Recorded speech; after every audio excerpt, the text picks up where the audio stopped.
In the early morning of Europe, in the year 1920, the cities were already awake. But they did not wake with hope. A thin gray light moved slowly through the streets of Berlin.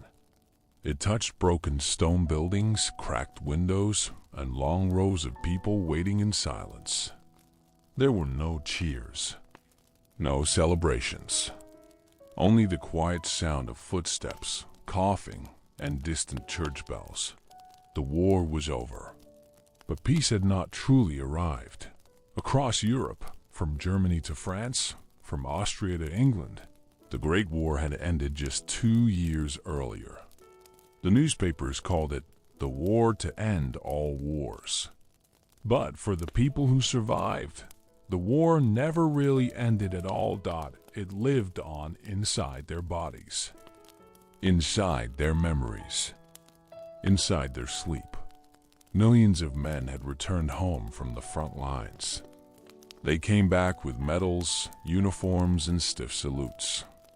But behind their eyes was something much darker. They had seen too much. They had lived for years, inside trenches filled with mud, blood, and fear. They had listened to artillery day and night. They had watched friends disappear in explosions or die slowly from gas and infection. And now, they were expected to return to normal life. To work, to smile, to sleep. But sleep did not come easily. At night, the cities were full of restless souls. Men woke up screaming. Women lay awake beside husbands who trembled without warning. Children learned to stay quiet when their fathers suddenly shouted in the dark. Doctors called it shell shock. But no one truly understood what it meant. The hospitals were crowded. Long white corridors smelled of disinfectant and damp cloth. Beds were placed close together, sometimes separated only by thin curtains. In those beds lay men who looked whole, but were broken inside. Some stared at the ceiling for hours. Some shook uncontrollably. Some cried like children. Others felt nothing at all. Pain was everywhere. Physical pain from injuries that never healed correctly. And emotional pain that had no name. Europe was wounded. And it was desperate for relief. At the same time, the cities themselves were struggling to survive. Factories tried to reopen. Trains began to run again. Markets returned, though shelves were often half empty. Money had lost its value in many places. In Germany, prices changed daily. A loaf of bread could cost more in the evening than it did in the morning. People were tired. Very tired. Not just physically, but deeply, spiritually exhausted. They wanted something simple. Something that could make the pain quieter. Something that could help them rest. And slowly, quietly, that something began to appear. In medical journals and hospital reports. A word started to show up more often. Heroin. At first, it did not sound dangerous. In fact, it sounded hopeful. Heroin had been developed years earlier, before the war. It was created from morphine, a powerful painkiller already used in hospitals. But heroin was advertised as something better, stronger, cleaner, safer. Doctors believed it was a modern miracle. It was said to relieve pain without the heavy side effects of morphine. It was said to calm the nerves. It was said to help people sleep. In a world that had forgotten how to rest. This mattered deeply. Hospitals began to use it more often. Doctors prescribed it for wounded soldiers, for chronic pain, for coughing, for anxiety, for exhaustion. No one used the word addiction. That word belonged to the shadows, to opium dens in distant lands, to criminals and outcasts. Heroin, by contrast, came in clean bottles, with printed labels, with medical approval. it was science. It was progress. Or so it seemed. In Berlin, a former infantry soldier named Wilhelm sat on the edge of his bed one cold evening. His room was small, just a narrow bed, a chair, and a window that looked out onto a damaged street. Every night was the same. When he closed his eyes, the war returned. Explosions, screams, the smell of gas. He had not slept properly in months. That night, a doctor visited him. The doctor spoke calmly, reassuringly. "This will help," he said. The injection was quick, barely noticeable. And for the first time in a very long while, Wilhelm felt something close to peace. The noise in his head faded. His muscles relaxed. The memories softened like distant echoes. He slept. Not the restless sleep of exhaustion, but a deep, heavy sleep. In the morning, he felt different. Not happy, but quiet. For men like Wilhelm, heroin did not feel like a drug. It felt like a gift. Similar scenes played out across Europe. In Paris, wounded veterans received heroin in military hospitals. In Vienna, doctors prescribed it to men who could no longer control their shaking hands. In London, it was used to treat coughing, insomnia, and emotional distress. The medical world was overwhelmed. There were too many patients, too few answers, and heroin seemed to work. It did what people needed most. It made the pain stop for a while. But the wounds of Europe were not only found in men. Women, too, carried the weight of the war. They had waited. They had worried. They had worked in factories while husbands and sons were away. They had buried the dead. And when the war ended, they were expected to quietly return to their old lives. Many could not. Doctors began prescribing heroin to women as well. For nervous conditions, for sadness, for fatigue, for female weakness, as it was often called. A small dose taken at night was said to calm the mind, to bring rest, to restore balance. No one warned them of long-term consequences. Why would they? The bottles came from pharmacies. The instructions were written by professionals. The drug was legal. Respectable. By 1920, Europe was a continent trying to forget. Forget the trenches. Forget the hunger. Forget the dead. And heroin offered something precious. Forgetfulness. Not complete. Not permanent. But enough to make life bearable. People did not talk about it openly. There were no loud celebrations. No obvious signs of danger. It spread quietly. From hospital to home. From prescription to routine. A spoon before bed. An injection before sleep. A small dose to get through the day. The cities continued to function. Trams ran. Shops opened. Children went to school. But beneath the surface, something was changing. A new dependence was forming. Slow, silent, almost invisible. Doctors noticed that some patients asked for higher doses. They complained that the medicine no longer worked as well as before.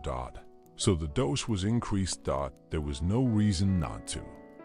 After all, heroin was considered safe. Medical textbooks still praised it. Pharmaceutical companies promoted it confidently. Governments had other problems to deal with. Rebuilding nations, stabilizing economies, preventing revolution. A drug that helped people sleep did not seem like a threat. At night, the streets of Europe were quieter than before the war. Not peaceful, just subdued. Lights glowed behind curtains. Inside, people lay in bed, drifting into chemically softened sleep.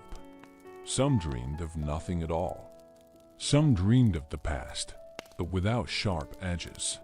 For a moment, it felt like healing, but healing that comes too easily often hides a cost. And Europe was about to learn that lesson. Slowly, painfully, and far too late. In the early 1920s, Europe was rebuilding itself piece by piece. Buildings were repaired. Railways reopened. Governments tried to restore order. But beneath the surface, something else was spreading. Not loudly, not violently. It arrived quietly, wrapped in science and good intentions. Heroin. At that time, heroin was not feared. It was not illegal. It was not whispered about in dark corners. It was respected. Doctors spoke its name without hesitation. Pharmacists stocked it on clean shelves behind polished counters. Medical journals described it as a breakthrough of modern chemistry. To many, heroin represented progress. The story of heroin did not begin in the shadows. It began in laboratories, years before the war. Chemists had been searching for better pain relief. Morphine was already widely used, but it came with problems. It caused nausea. It caused dependency. It was powerful, but imperfect. Scientists believed they could improve it. By modifying morphine, they created a new substance. One that acted faster. One that seemed smoother. One that promised fewer side effects. They called it heroin. The name itself came from the word heroic. Strong, effective, reliable. Early tests appeared promising. Patients reported less pain, less anxiety, less coughing. Doctors were impressed. In medical thinking at the time, addiction was poorly understood. Dependence was often seen as a moral weakness, not a chemical effect. If a medicine came from a laboratory and was prescribed by a doctor, it was assumed to be safe. Heroin fit perfectly into that belief. By the time World War I ended, heroin was already present in European hospitals. The war accelerated its use. The scale of suffering was enormous. Millions of injured soldiers needed relief. Hospitals were overwhelmed. There was no time for long studies, no patience for caution. Doctors needed something that worked immediately, and heroin worked. It dulled pain quickly. It calmed restless patients. It allowed exhausted men to sleep. In crowded wards filled with groans and cries. This mattered more than anything else. A quiet patient was a manageable patient. In military hospitals, heroin became routine. A wounded soldier arrived. He was cleaned, bandaged, and given a dose, sometimes by injection, sometimes as a syrup, sometimes mixed into other medicines. There was no sense of danger, no warning labels, no discussions of long-term effects. The focus was survival. If a man could sleep through the night, that was considered success. When soldiers returned home, many carried more than scars. They carried prescriptions. Doctors, eager to help veterans reintegrate into society, continued the treatment. For pain in the legs, for headaches, for trembling hands, for nerves that would not settle, heroin followed them out of the hospital and into everyday life. In pharmacies across Europe, heroin was easy to obtain. In some countries, it required a prescription. In others, it could be purchased more freely. It was sold in small glass bottles, neatly labeled, often advertised as gentle and reliable. Pharmaceutical companies promoted it confidently. Advertisements described heroin as a solution for chronic pain, a remedy for persistent coughs, a calming agent for nervous conditions, a sleep aid for the exhausted. The tone was reassuring. Professional, scientific. There were no skulls on the labels. No warnings in bold letters. Only trust. Doctors were taught that heroin was less addictive than morphine. This belief spread quickly through medical schools and conferences. It appeared in textbooks. It was repeated in lectures. Few questioned it. Why would they? Most doctors saw patients improve, at least temporarily. Pain decreased. Anxiety softened. Sleep returned. In a society desperate for stability, this seemed like healing. Heroin soon moved beyond hospitals and veterans. It entered private homes. Middle-aged men took it for back pain. Elderly patients used it for arthritis. Office workers used it to calm their nerves after long days. Even children were sometimes given small doses, mostly for severe coughing or respiratory illness. At the time, this did not seem shocking. Medicine was trusted. Doctors were authority figures. Pharmacists were respected professionals. If they said it was safe, people believed them. One of the most common uses of heroin was for sleep. Insomnia was widespread after the war. People struggled to relax. Memories returned at night. Silence felt unbearable. Heroin promised rest. A small dose before bed could quiet the mind. Muscles relaxed. Thoughts slowed. Sleep came gently, like a curtain lowering. For many, it felt like the first peaceful rest in years. Women, especially, were encouraged to use it. Doctors often described women as emotionally fragile, sensitive, overwhelmed. If a woman complained of sadness, fatigue, or anxiety, heroin was a simple solution. It was prescribed for nervous disorders, for grief, for postpartum exhaustion, for what doctors vaguely called female troubles. A spoonful at night, a few drops in tea, nothing dramatic. No one spoke of addiction. The drug's reputation remained clean. Heroin users were not seen as criminals or addicts. They were patients, respectable people. Many continued to work, to raise families, to participate in society. There were no obvious signs of disaster. That is what made it so dangerous. Slowly, quietly, tolerance began to appear. Patients noticed that the medicine did not work as strongly as before. Sleep became lighter. Pain returned sooner. They reported this to their doctors.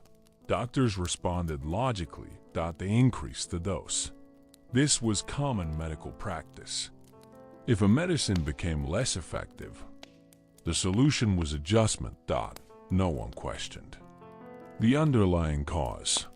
Medical journals occasionally mentioned habit formation, but the term was vague, soft. It did not inspire fear.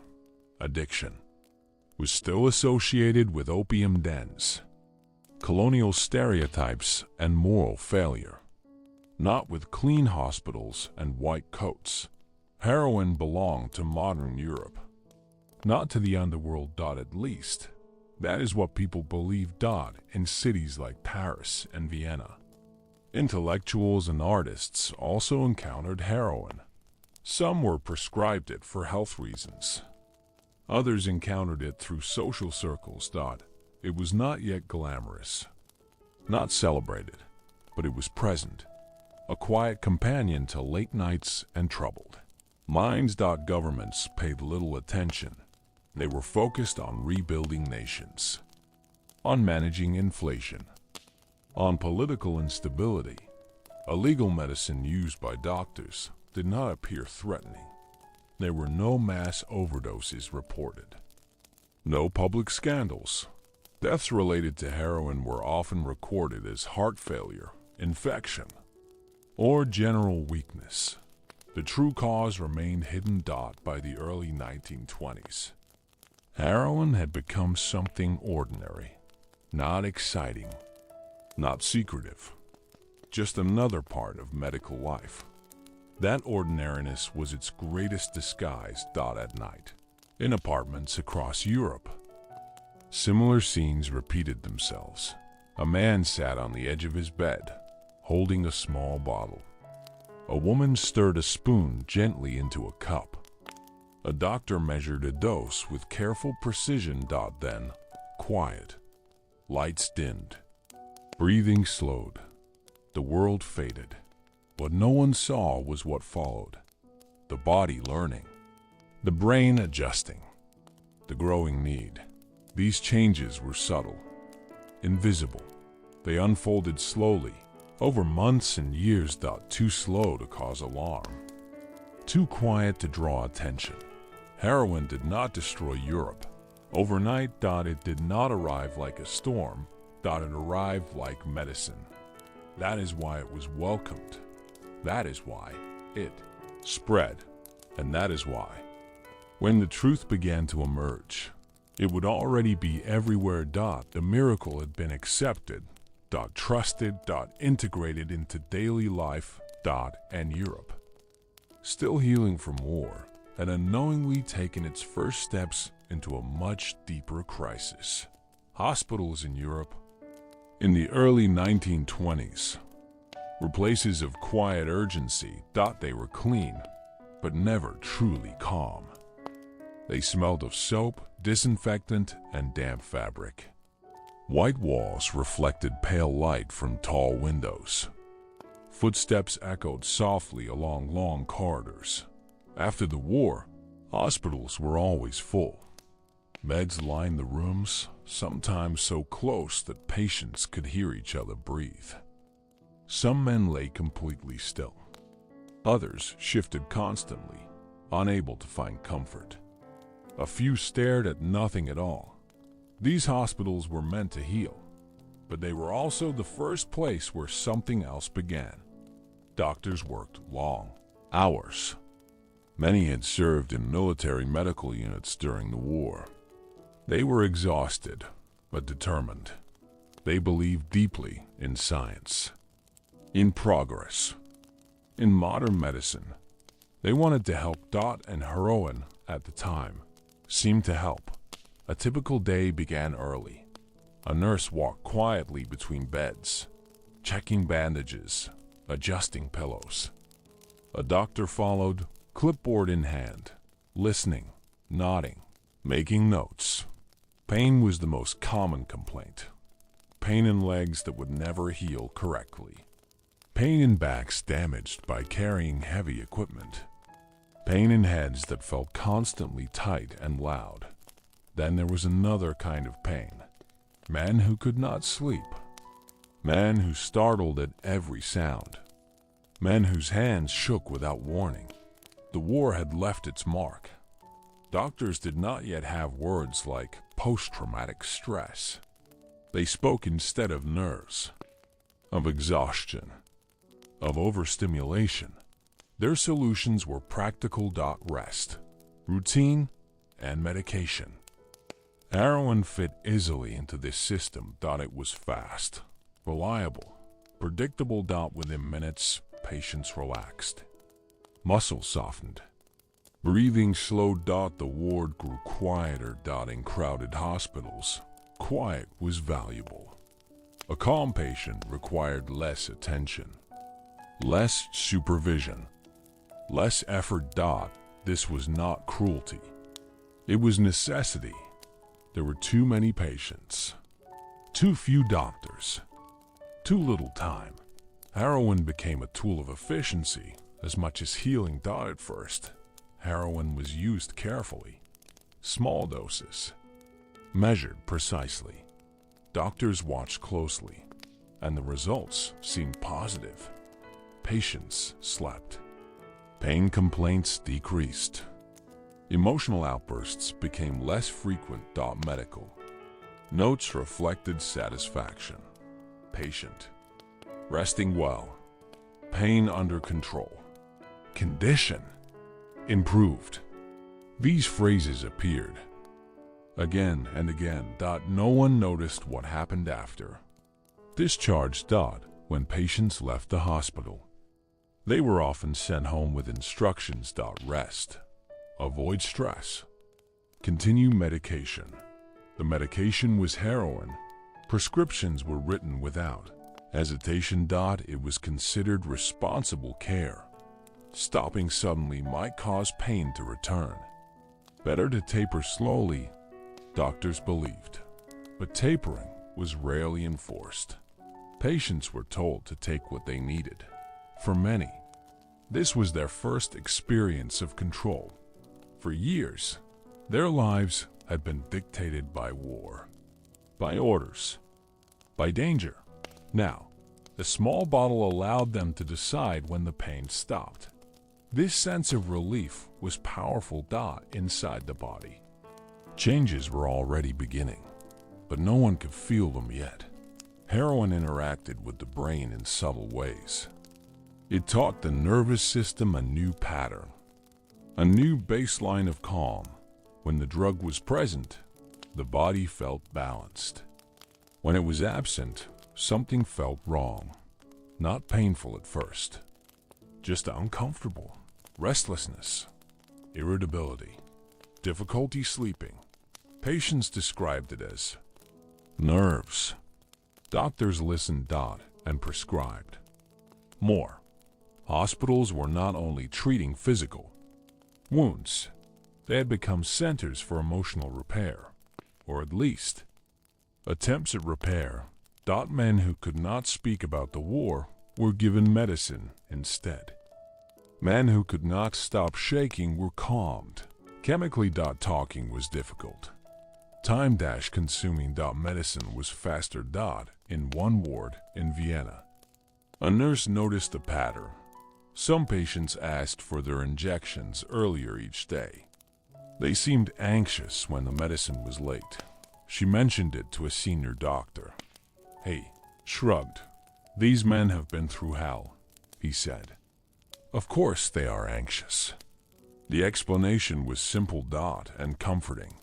Heroin was also used before medical procedures, surgeries, painful treatments, long dressing changes. Patients remembered how it made them feel. The relief, the warmth, the quiet. They asked for it again. Doctors rarely refused. By 1921, heroin was deeply woven into hospital routines. It was stored alongside other essential medicines. Ordered regularly. Accounted for, but not feared. There were no locked cabinets.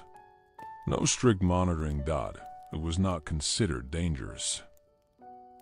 Medical education reinforced this confidence.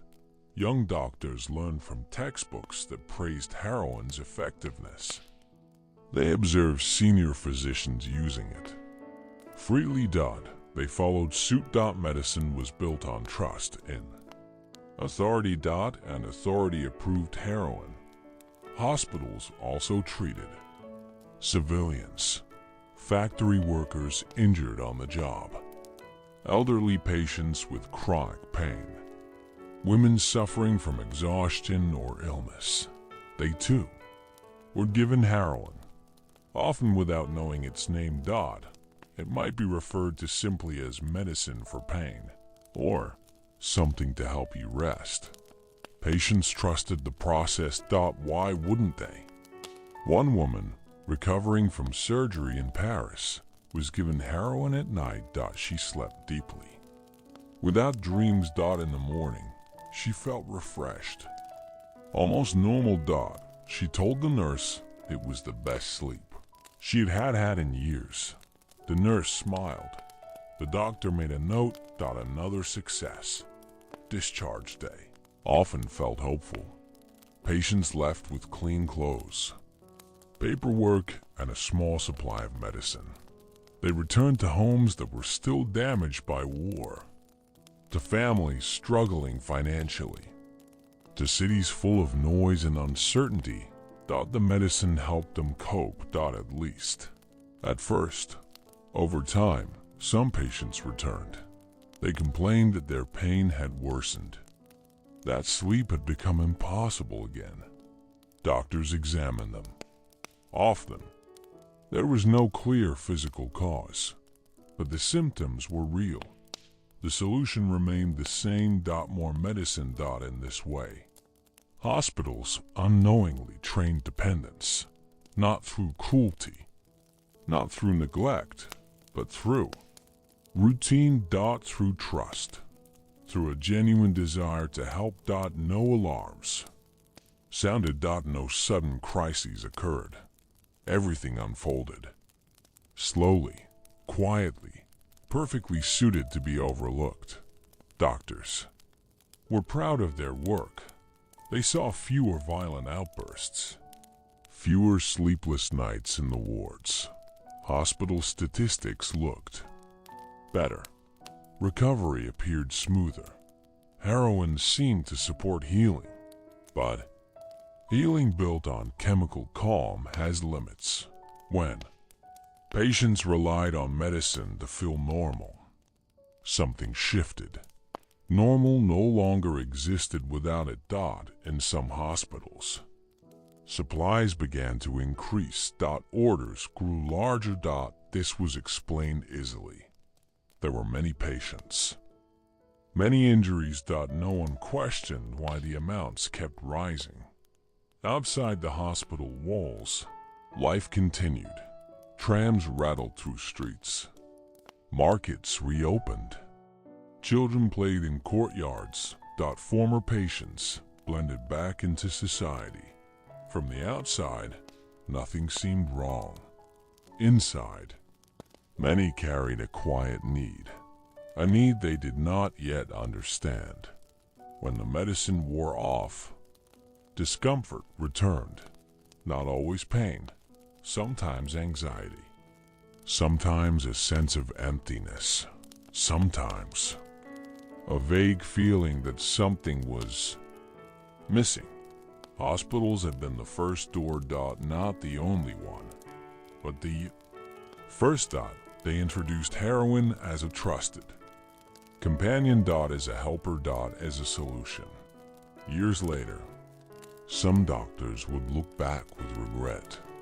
They would wonder when exactly things changed. There was no single moment. No dramatic mistake, just a series of small decisions, each one reasonable, each one well intentioned. The wards remained quiet. Patients slept. Doctors moved on to the next case, and dependence continued to grow. Invisible. UNMEASURE. Waiting. As the decade progressed, heroin would leave the hospital environment. It would find new paths. New markets. New meanings. But it all began here. In clean rooms, with white sheets and calm voices saying, "This will help you rest." By the early 1920s, something subtle had begun to change. Not in hospitals, not in government offices, but inside ordinary homes. Heroin was no longer only a medical treatment. It was becoming part of daily life. Quietly, almost invisible. In many European cities, mornings began the same way. People woke early. They dressed carefully. They prepared for long days of work. But before leaving the house, some paused.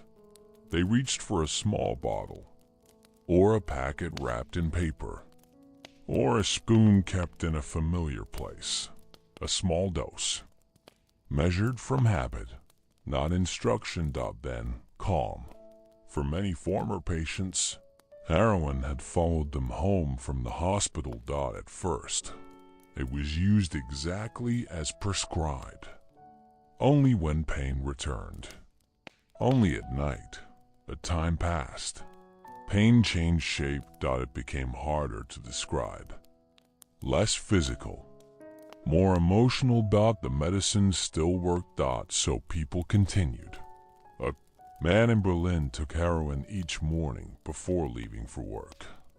His injury no longer hurt as much as it once did.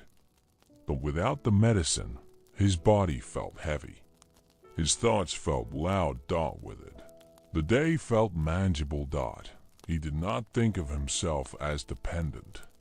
He thought of himself as practical. In Paris, a woman used heroin at night. She had lost her husband during the war. She worked long hours to support her children. Her sleep was shallow and broken. Her doctor had once told her the medicine was safe. So she trusted it. Every evening, after the children were asleep, she prepared her dose. The house grew quiet. Her thoughts softened. Sleep arrived. These scenes were not rare. They were becoming common. But because heroin was legal and prescribed, no one spoke about it. There was no stigma. No fear. Only routine. Heroin began to take on a new role. It was no longer only for pain. It became a stabilizer. Something that made life feel balanced. Something that smoothed the sharp edges of reality. People lived in difficult times. The war had ended, but hardship remained. Jobs were unstable. Money was uncertain. Cities were crowded and loud. Many people felt tense all the time. Heroin reduced that tension. Just enough. Doctors continued to support its use. When patients returned complaining of restlessness or fatigue, prescriptions were renewed, sometimes without examination. Sometimes without conversation. The system encouraged efficiency. A prescription was faster than a discussion. Pharmacists noticed that certain customers returned often. They knew their faces, their preferences, their usual dose. This was not considered suspicious. It was simply good service. In some countries, regulations were loose. Refills were easy to obtain. Sometimes, pharmacists adjusted doses themselves. They believed they were helping. The language around heroin remained gentle. It was described as a tonic, a rest aid, a nerve medicine. Words matter. And these words carried no danger. As heroin became more familiar, people stopped thinking about it at all. It was there, like tea or bread. Part of the day. Part of the routine.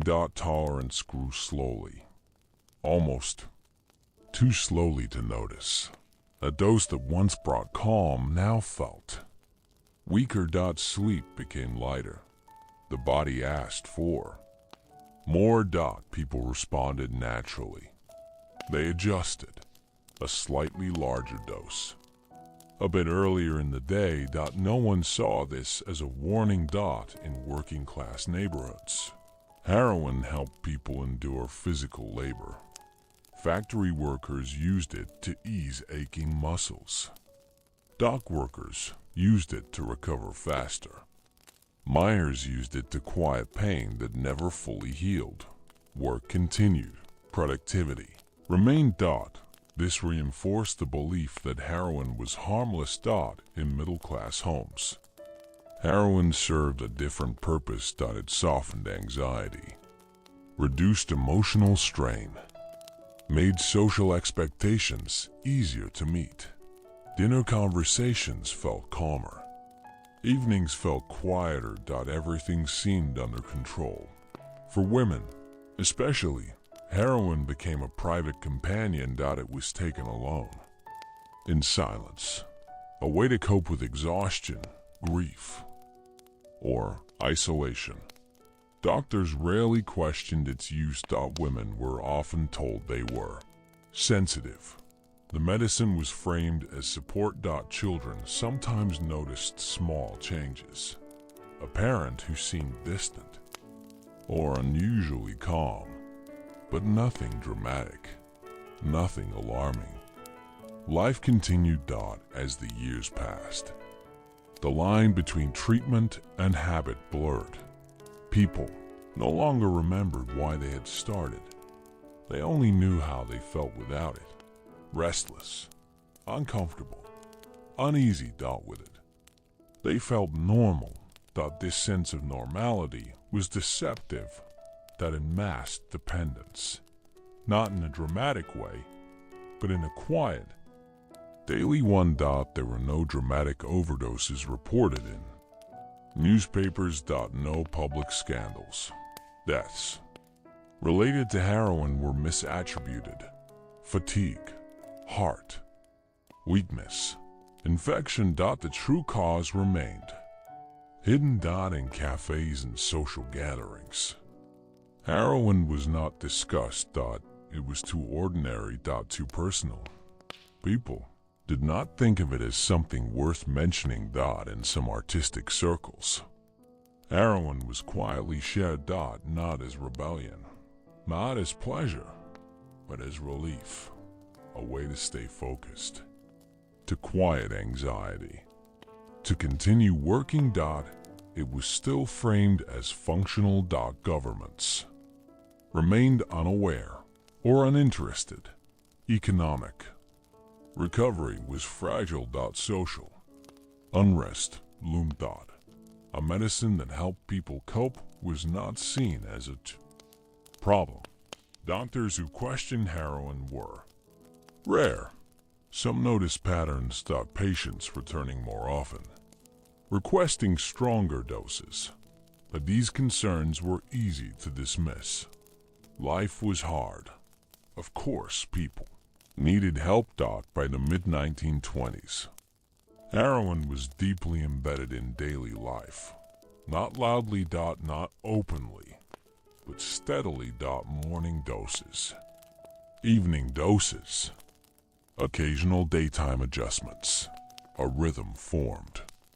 Chemical rhythm. People planned their days around it. Not consciously, but instinctively. They made sure they had enough. They felt uneasy when supplies ran low. They relaxed when refills were secured. This behavior did not look like addiction. Not by the standards of the time.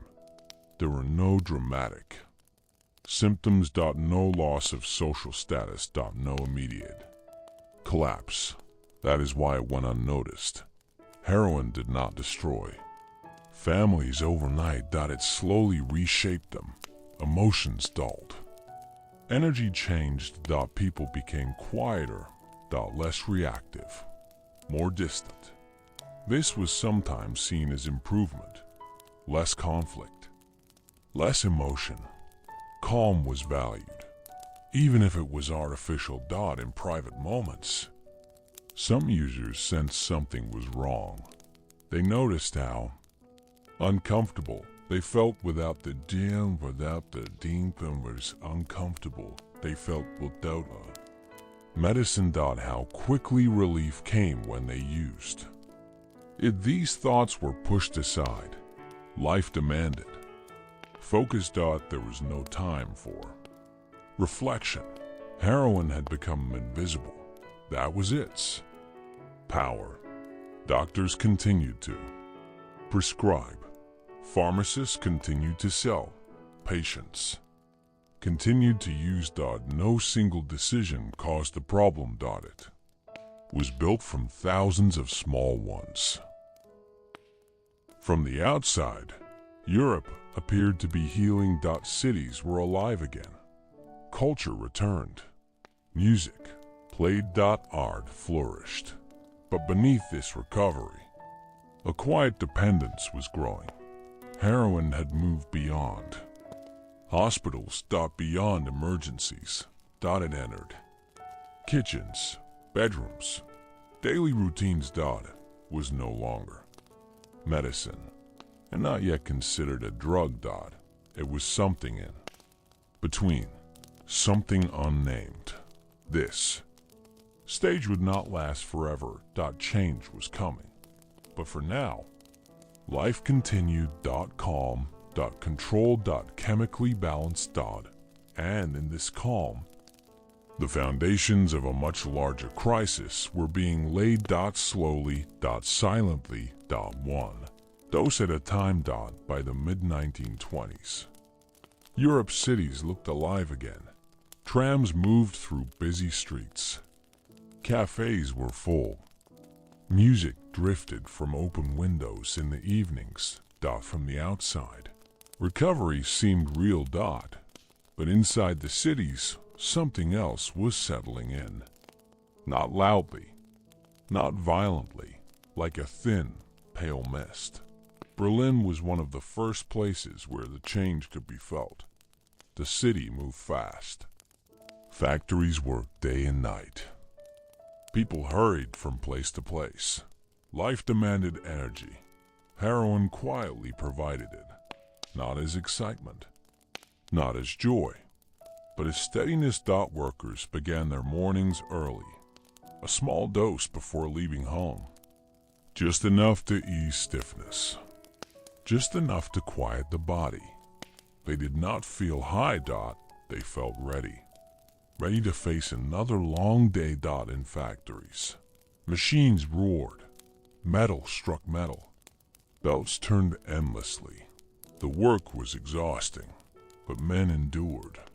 Pain was dulled. Fatigue felt manageable. Heroin made labor possible. Employers noticed something. Workers complained less. Absences were fewer. Productivity remained stable. No one asked questions. If something helped people work, it was welcomed. In the evenings, the cities changed. Lights reflected off wet streets. Cafes filled with smoke and conversation. People gathered to forget the day. Heroin followed them here too. In small apartments. Doses were prepared quietly. No ceremony. No discussion. Just habit. A spoon. A glass. A moment of calm. Paris had its own rhythm. The city of art and conversation. Writers sat for hours in cafes. Painters worked late into the night. Creativity thrived on tension. But tension also needed release. Some artists were introduced to heroin through doctors. Others through friends. It was never dramatic. Someone mentioned it helped with nerves, with focus, with sleep. That was enough. Heroin did not arrive as rebellion. It arrived as support. A way to stay steady in a demanding world. Many artists believed they were in control. They used small amounts, only when needed.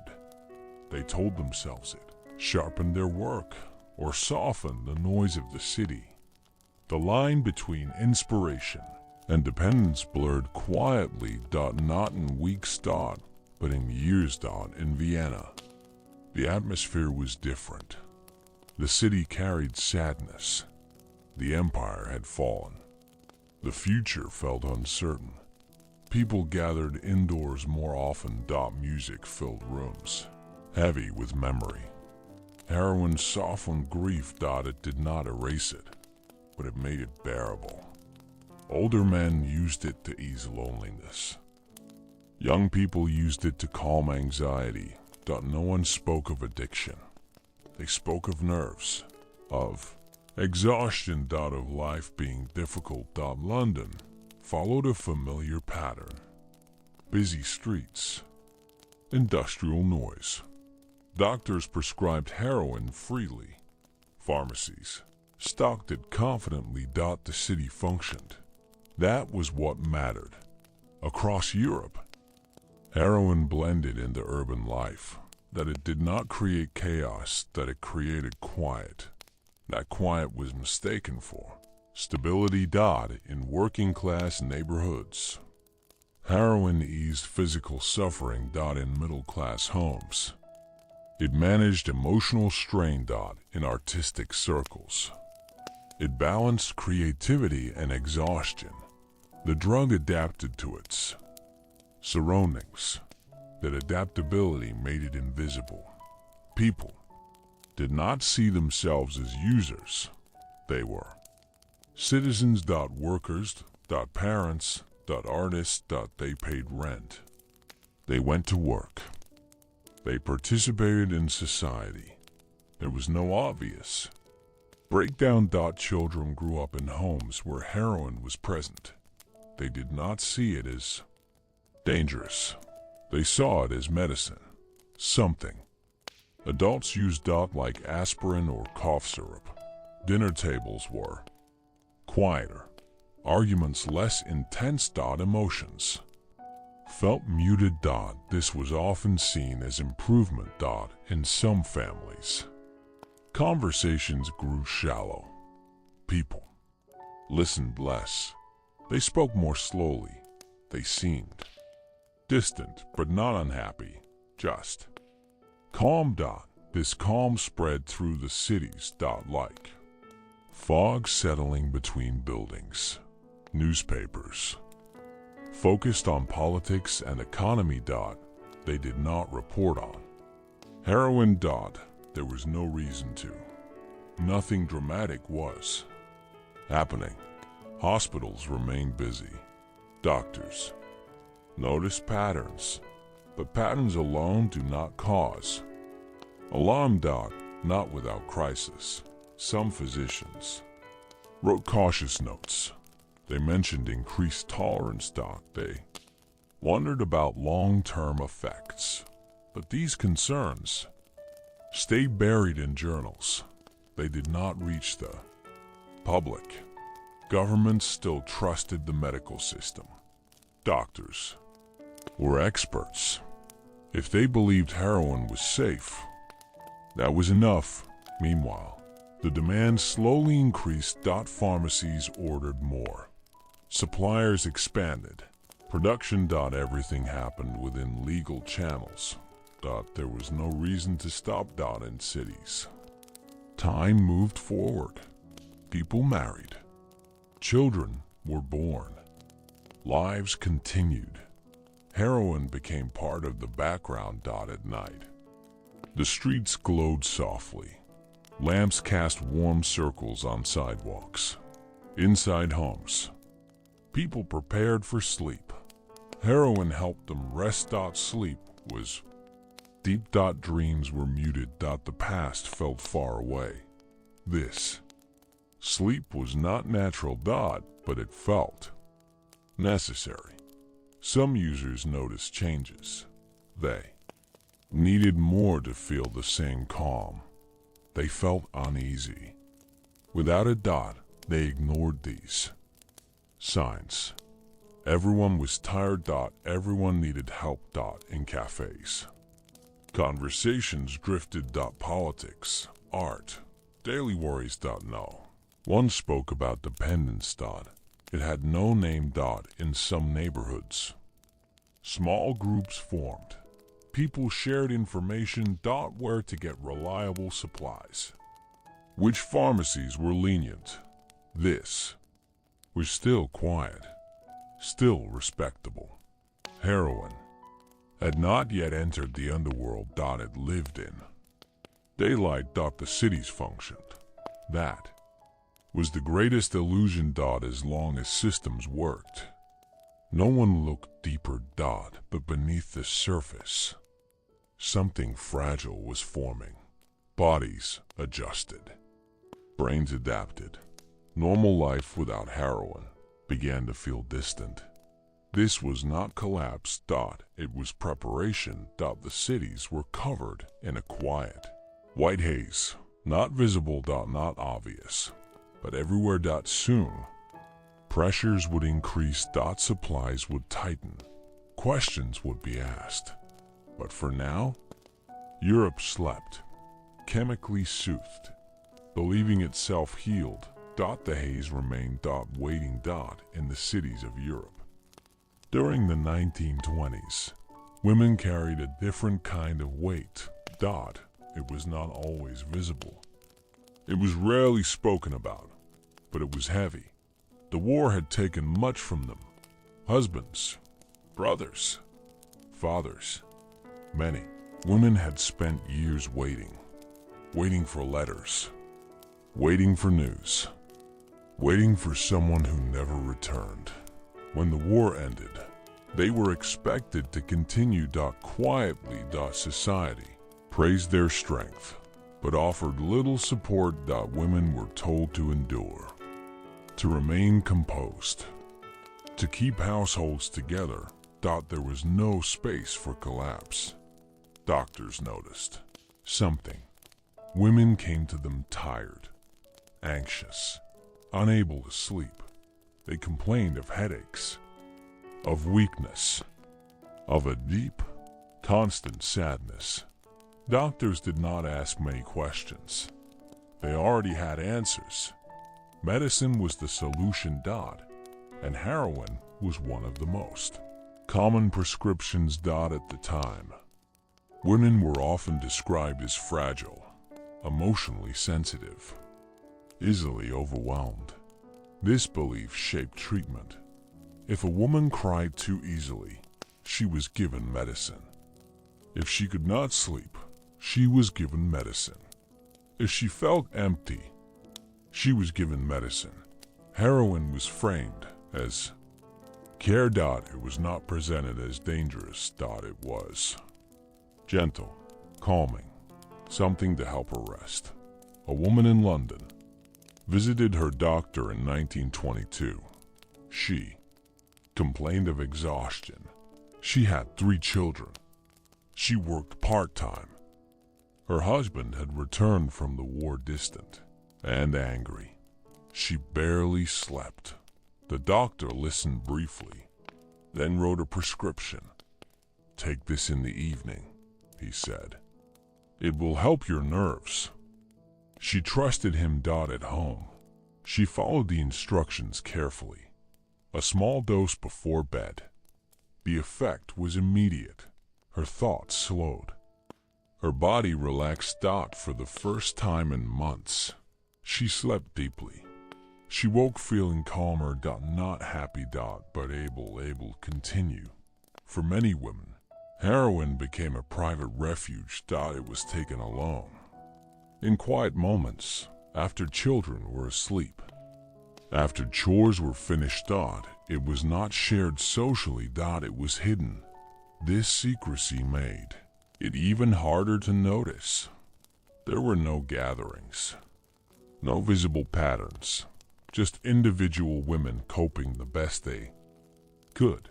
Doctors continued to prescribe. They believed they were helping. Women returned saying the medicine worked. That was enough. Heroin was also prescribed for physical discomfort, menstrual pain, post-childbirth exhaustion, chronic illness. In these cases, the drug was seen as kindness, something to ease suffering. No one spoke of long-term use. Prescriptions were renewed. Sometimes for years. Women were rarely warned about dependence. The idea did not exist in that context. They were patients, not addicts. In some homes, heroin changed the atmosphere. Mothers became quieter, more distant, less reactive. Children noticed but did not understand. Emotions were softened, anger dulled, grief muted. This was often seen as improvement. A calm household was a good household, but something was lost.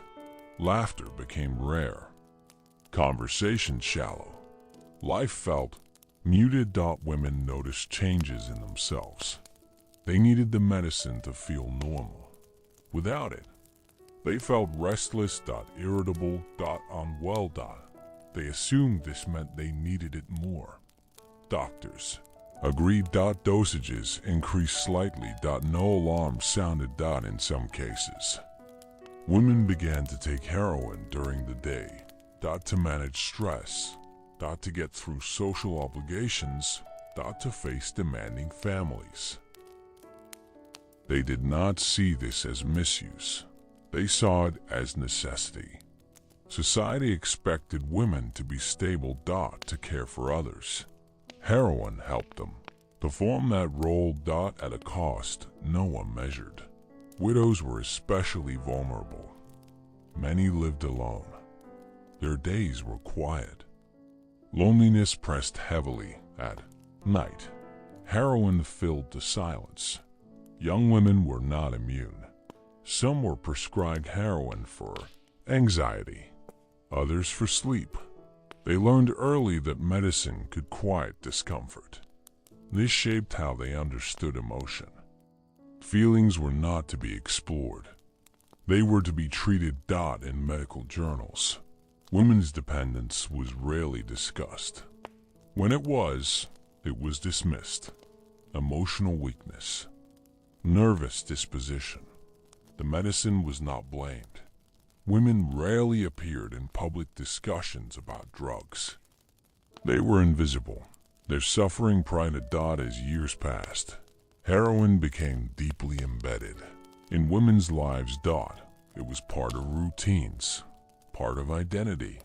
Some women tried to stop. They reduced doses. Skipped nights. The results were unpleasant. Sweating, anxiety, sleepless. They returned to the medicine. Relieved. Ashamed. Silent. There were no support systems. No understanding. Stopping felt impossible. Families often did not know. Or chose not to know. As long as the household functioned. Questions were unnecessary. In some cases, women passed heroin habits to daughters, not intentionally, but through example. Medicine was how discomfort was handled. Doctors rarely followed up closely. Women were expected to manage. They did. At great cost. By the mid-1920s, a large portion of heroin users in Europe were women. This fact was rarely acknowledged. They were not criminals, not rebels. They were caretakers. Survivors. Victims of a system that offered quiet chemical solutions. Instead of understanding, heroin did not ruin their lives dramatically. It slowly reshaped them. Energy faded. Joy softened. Dependence deepened.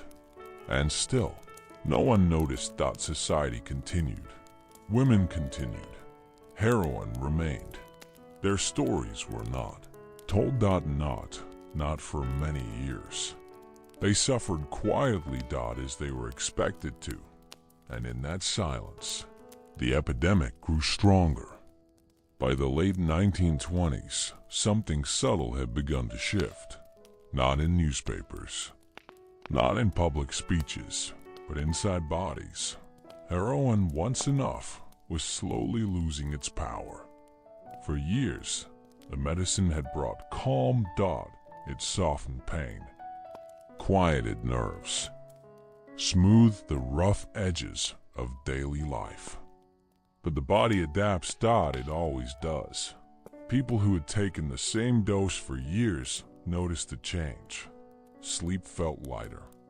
Restlessness returned earlier. The familiar calm faded too quickly. They did not panic. They adjusted.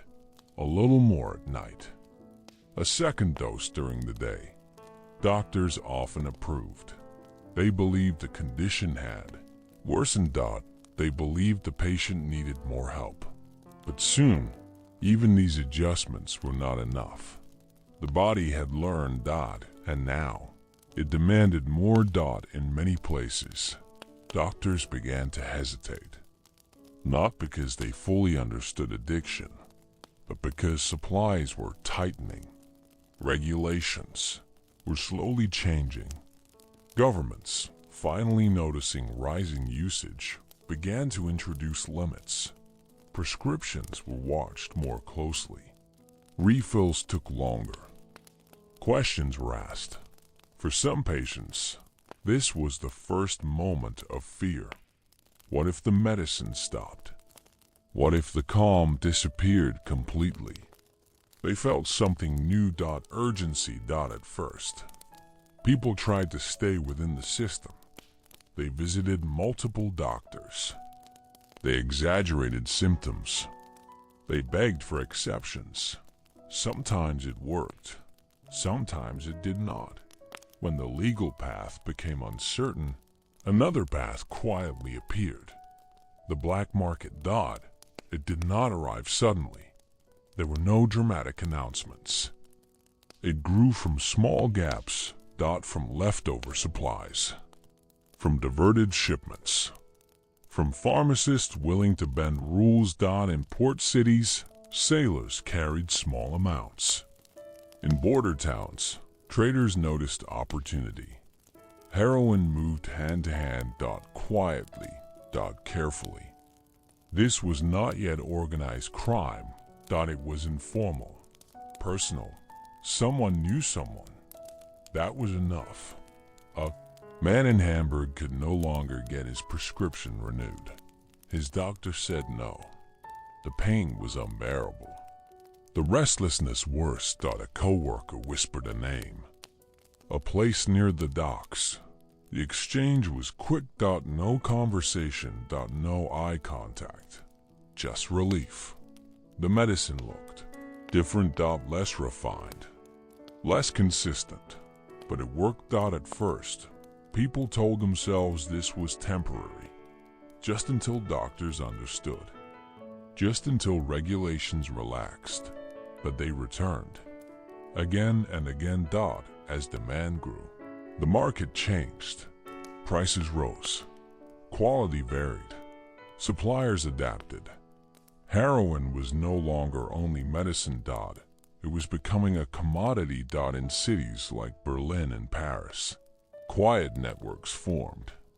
Not violent. Not chaotic. Just efficient. Customers were not criminals. They were workers, parents, veterans, widows. They did not see themselves as breaking the law. They saw themselves as surviving. The tone of use changed. Heroin was no longer something a doctor controlled. It was something individuals managed. This gave a sense of control. And risk. Without medical oversight, doses increased unpredictably. People chased the feeling they remembered. The calm that no longer came easily. Some took more than intended. Others mixed substances. Mistakes happened. Deaths began to occur. Quietly. They were recorded as heart failure, as exhaustion, as infection. The true cause remained hidden. Newspapers did not connect the dots. There were no statistics. No public warnings. The black market remained invisible.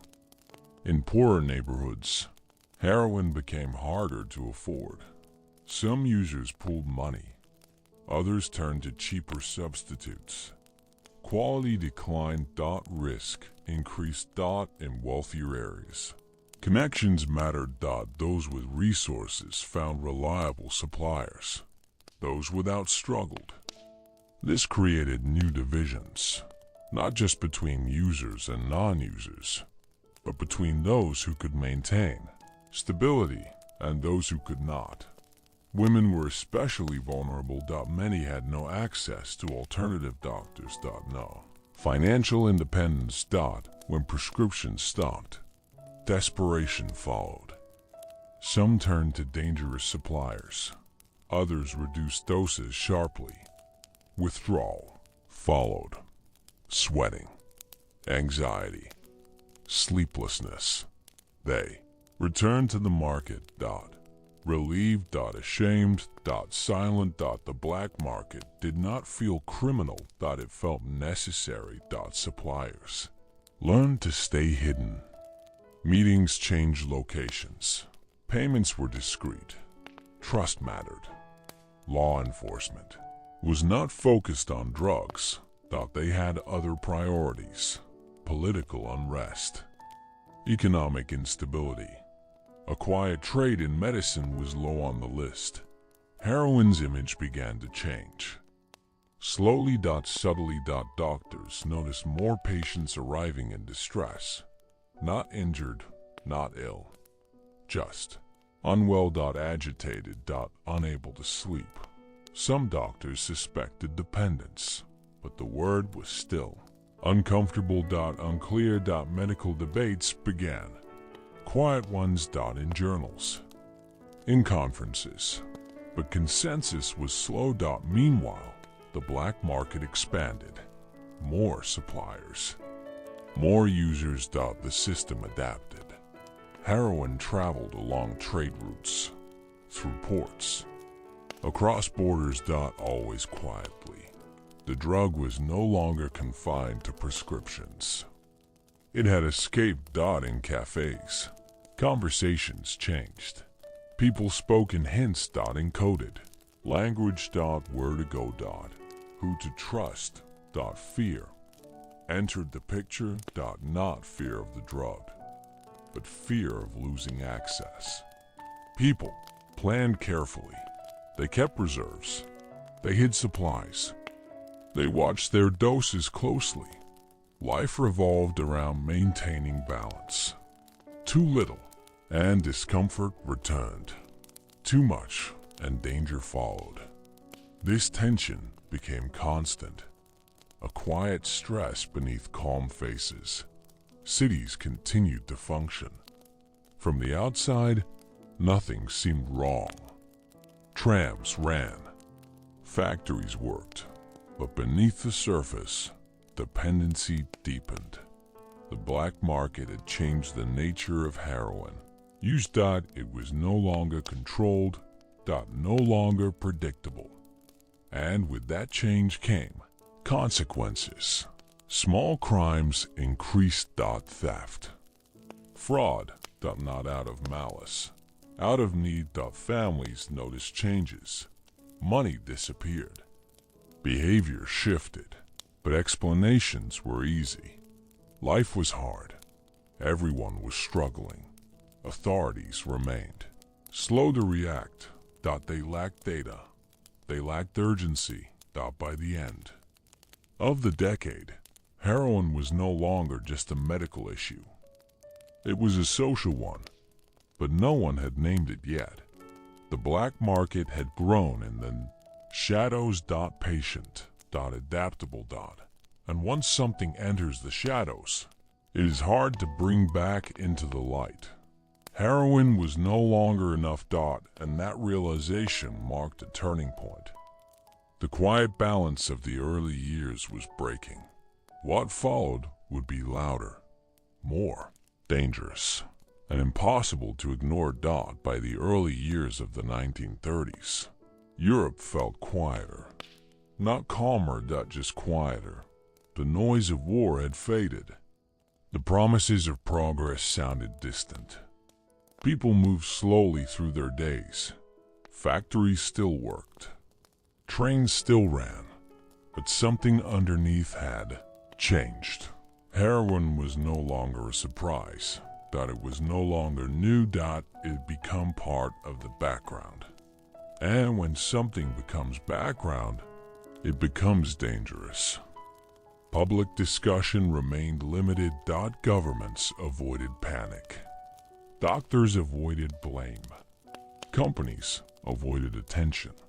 Silence became the easiest choice.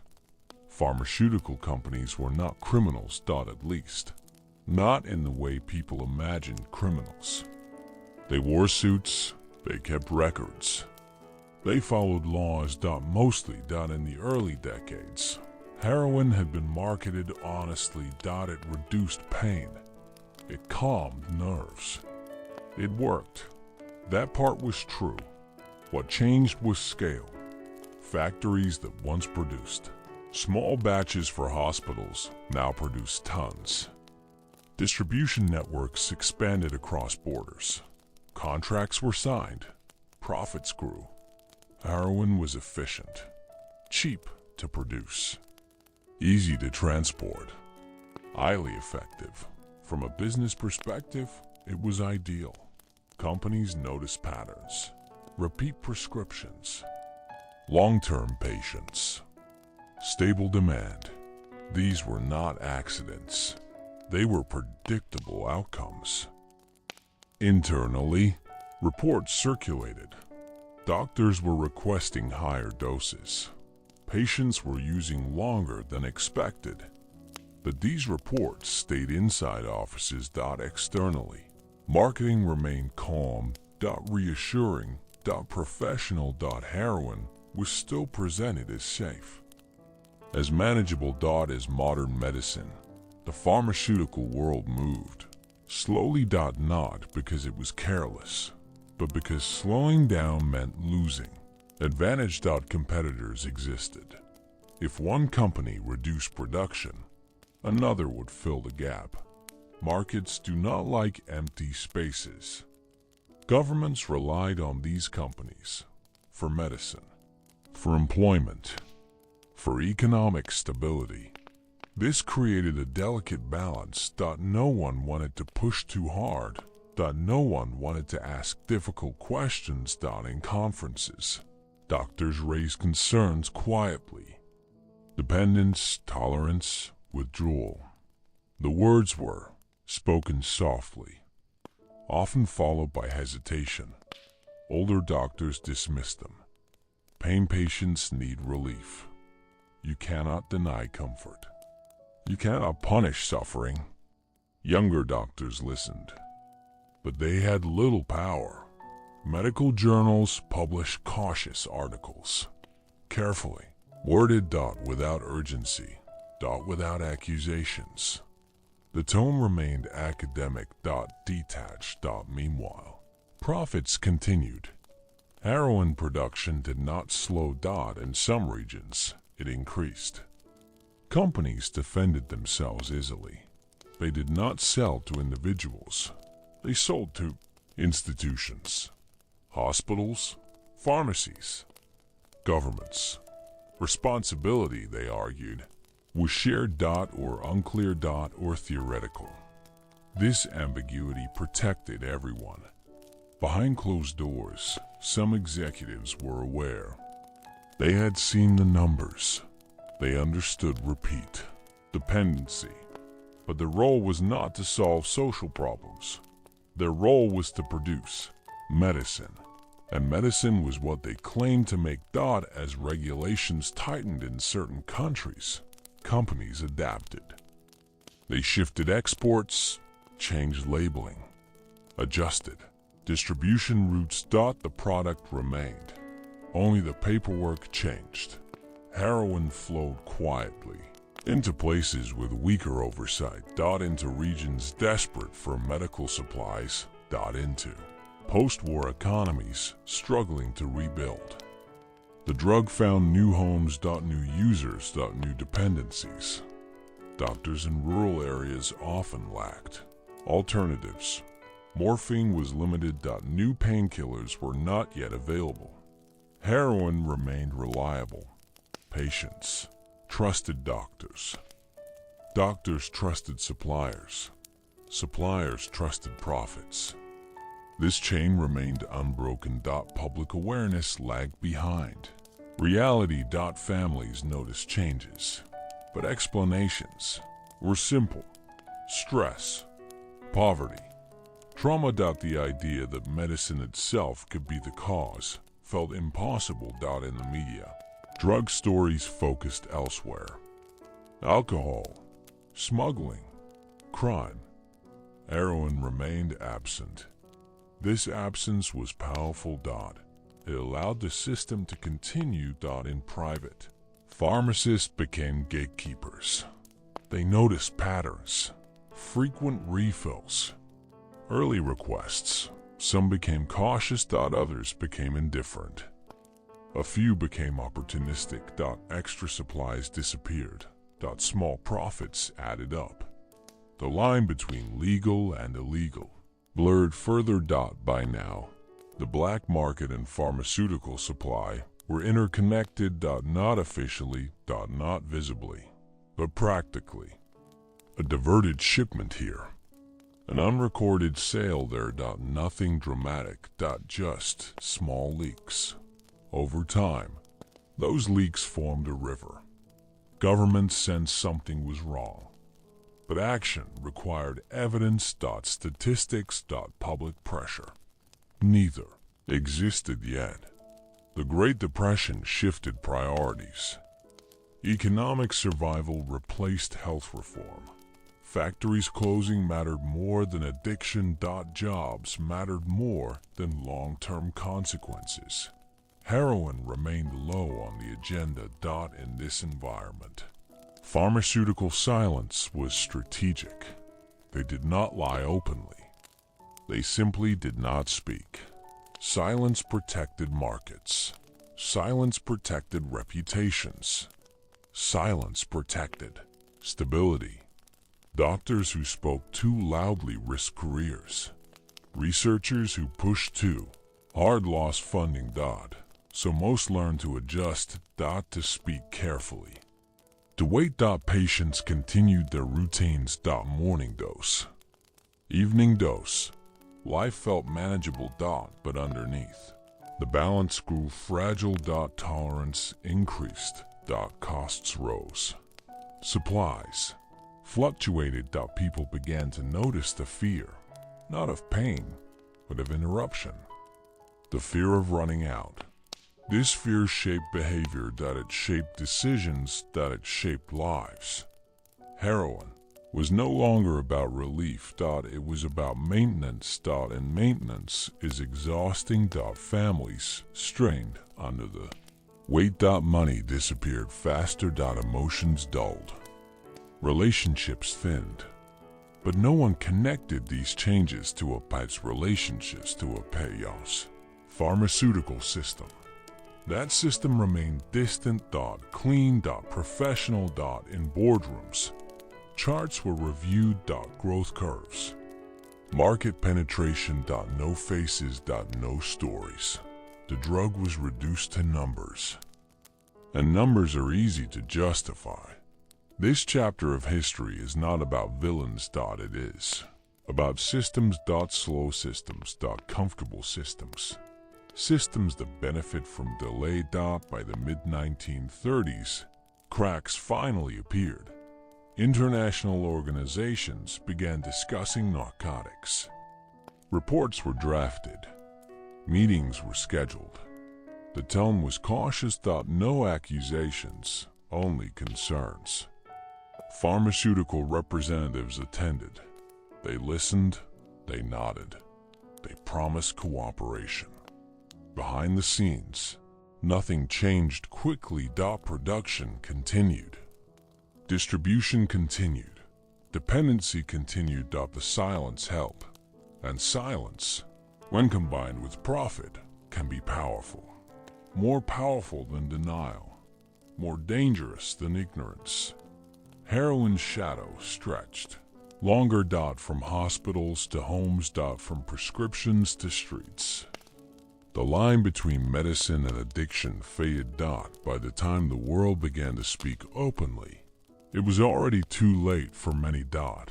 This was not the end, but it was the moment when silence became impossible to defend. What followed would be louder. Public, political. And deeply human.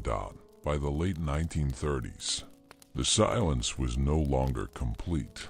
It was cracking. Slowly, unevenly, but unmistakably. For years, heroin had lived in the background of European life. Quiet, unspoken, tolerated. Now, it was beginning to appear in official language.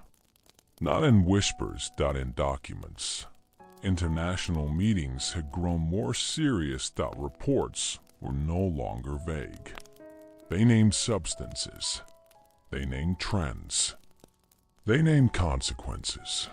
This shift did not happen overnight. It took years of discomfort, years of denial, Years of quiet damage. Doctors had been the first to feel the pressure, not from governments, from patients. People arrived anxious, not injured, not sick, but desperate.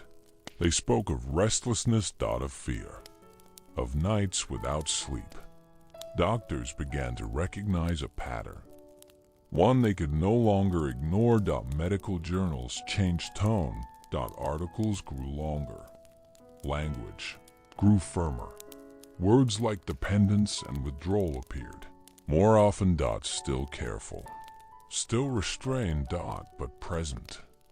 Governments began to pay attention, not out of compassion, out of concern for order. Dependence disrupted. Productivity, it affected workers. It strained families. It threatened stability. That was enough to act. Committees formed. Experts were consulted. Debates followed.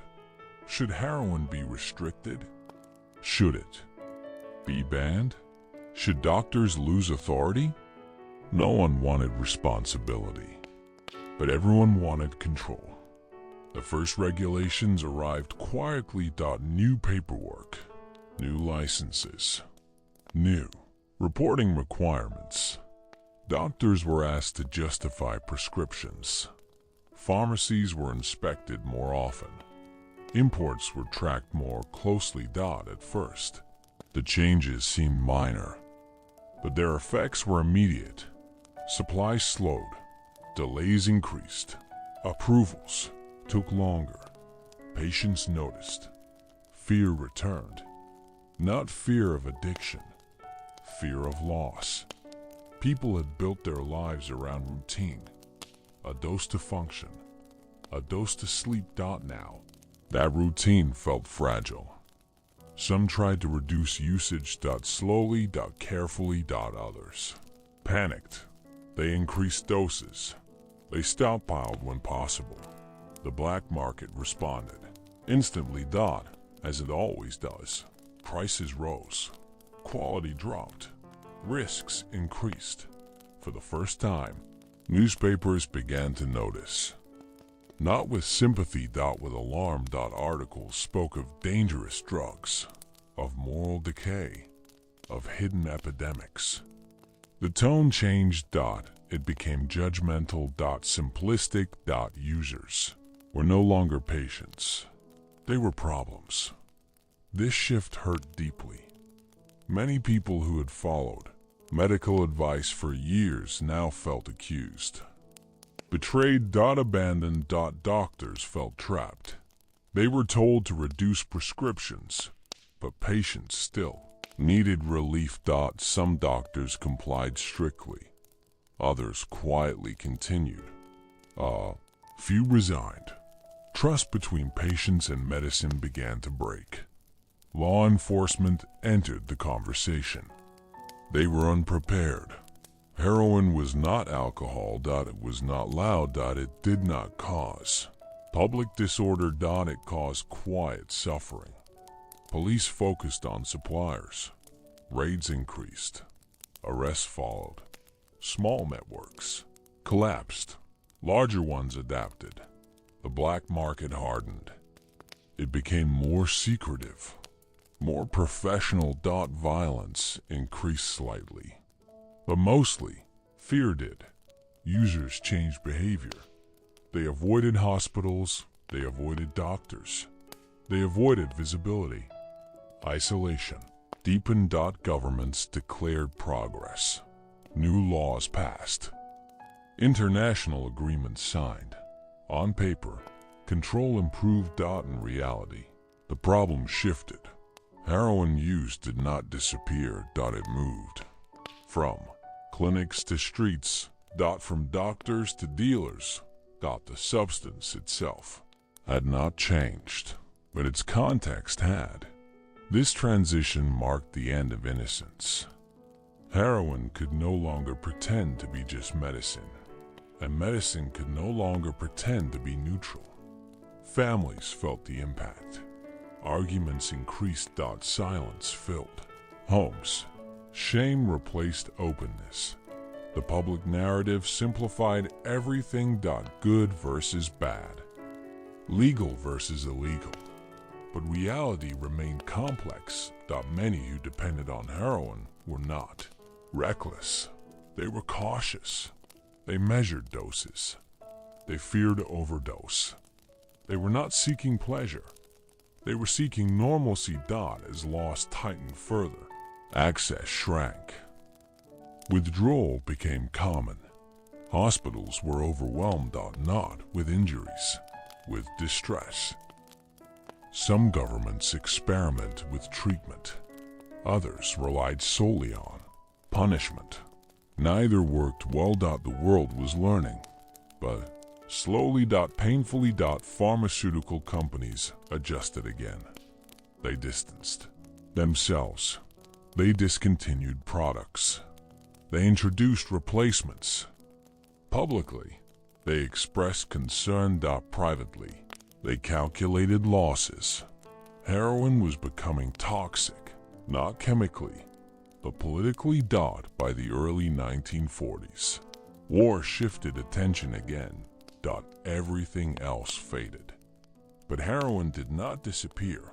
That awaited. The laws of the late 1930s had changed everything. They transformed the medical dependency into a criminal issue.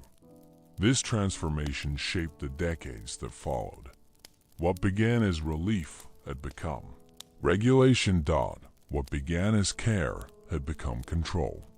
And the people caught in between were left to adapt.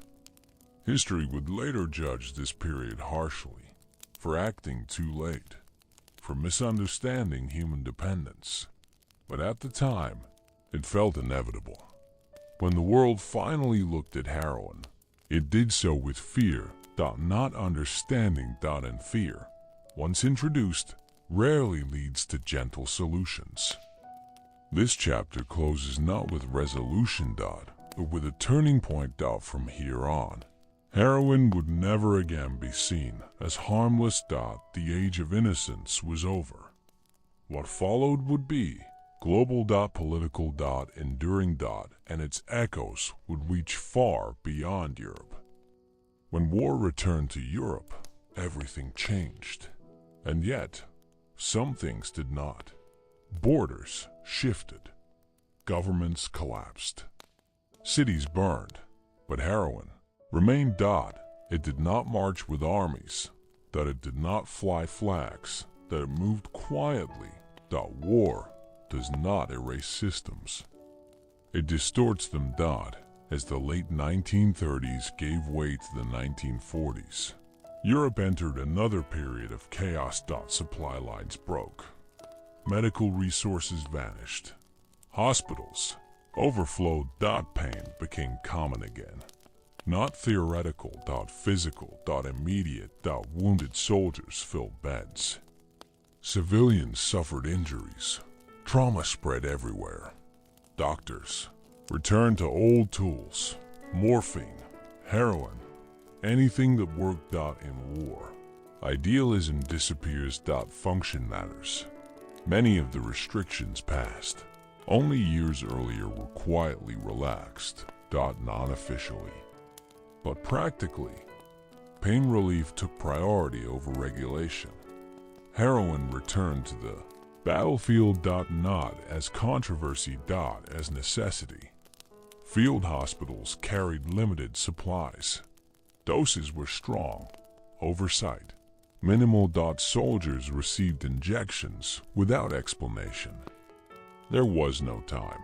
For some, heroin became associated with relief. With escape, with silence after explosions. When the war moved on, the memory stayed. Borders collapsed. Customs offices disappeared. Trade routes shifted. Overnight, smugglers adapted faster than governments. They always do. Heroin followed chaos. From factory remnants, from military stockpiles, from abandoned warehouses. The black market expanded rapidly. Not just in cities, across entire regions. In occupied territories, control was inconsistent, one checkpoint strict, another careless. Substances moved freely. Refugees carried small amounts. Not to sell. To survive. War displaced millions. And with displacement came vulnerability. People lost doctors, lost pharmacies, lost access to legal medicine. They turned to what was available. Heroin did not discriminate. It moved with the desperate. Soldiers returned. Home changed. Some carried physical injuries. Others carried habits. Heroin followed them into peacetime. Governments struggled to respond. They were rebuilding cities, reforming economies, rewriting borders. Drug control felt secondary. International cooperation weakened. Countries focused inward. This fragmentation allowed networks to grow. Heroin routes extended beyond Europe. Ports reopened. Ships traveled farther. The drug reached new continents. Quietly. Asia. Africa. The Americas. Not always as heroin. Sometimes as raw materials. Sometimes as derivatives. Globalization accelerated its spread. In the post-war years, medical science advanced rapidly. New painkillers appeared. Synthetic alternatives emerged. But heroin did not vanish. It had already embedded itself. In some places, it became cheaper. In others, more dangerous. War had changed the context again. Public sympathy returned briefly. Veterans were seen as victims, civilians as survivors.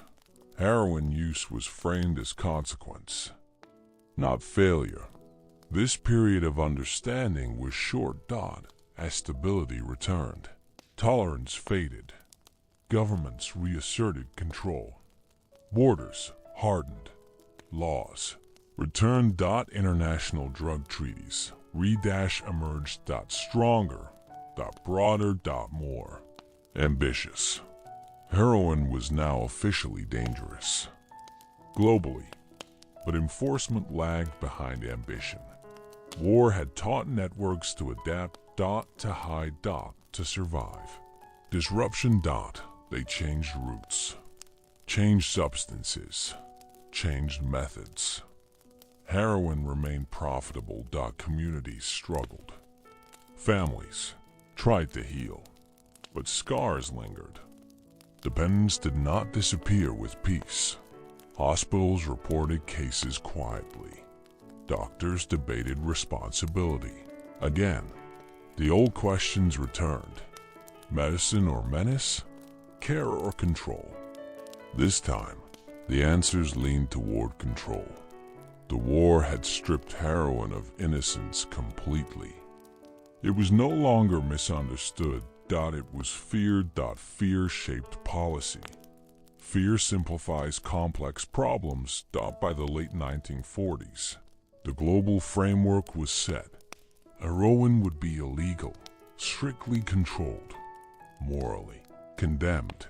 But the human need remained. Pain. Trauma. Escape. Those did not disappear. The global spread of heroin was not accidental. It followed suffering. It followed instability. War had accelerated everything.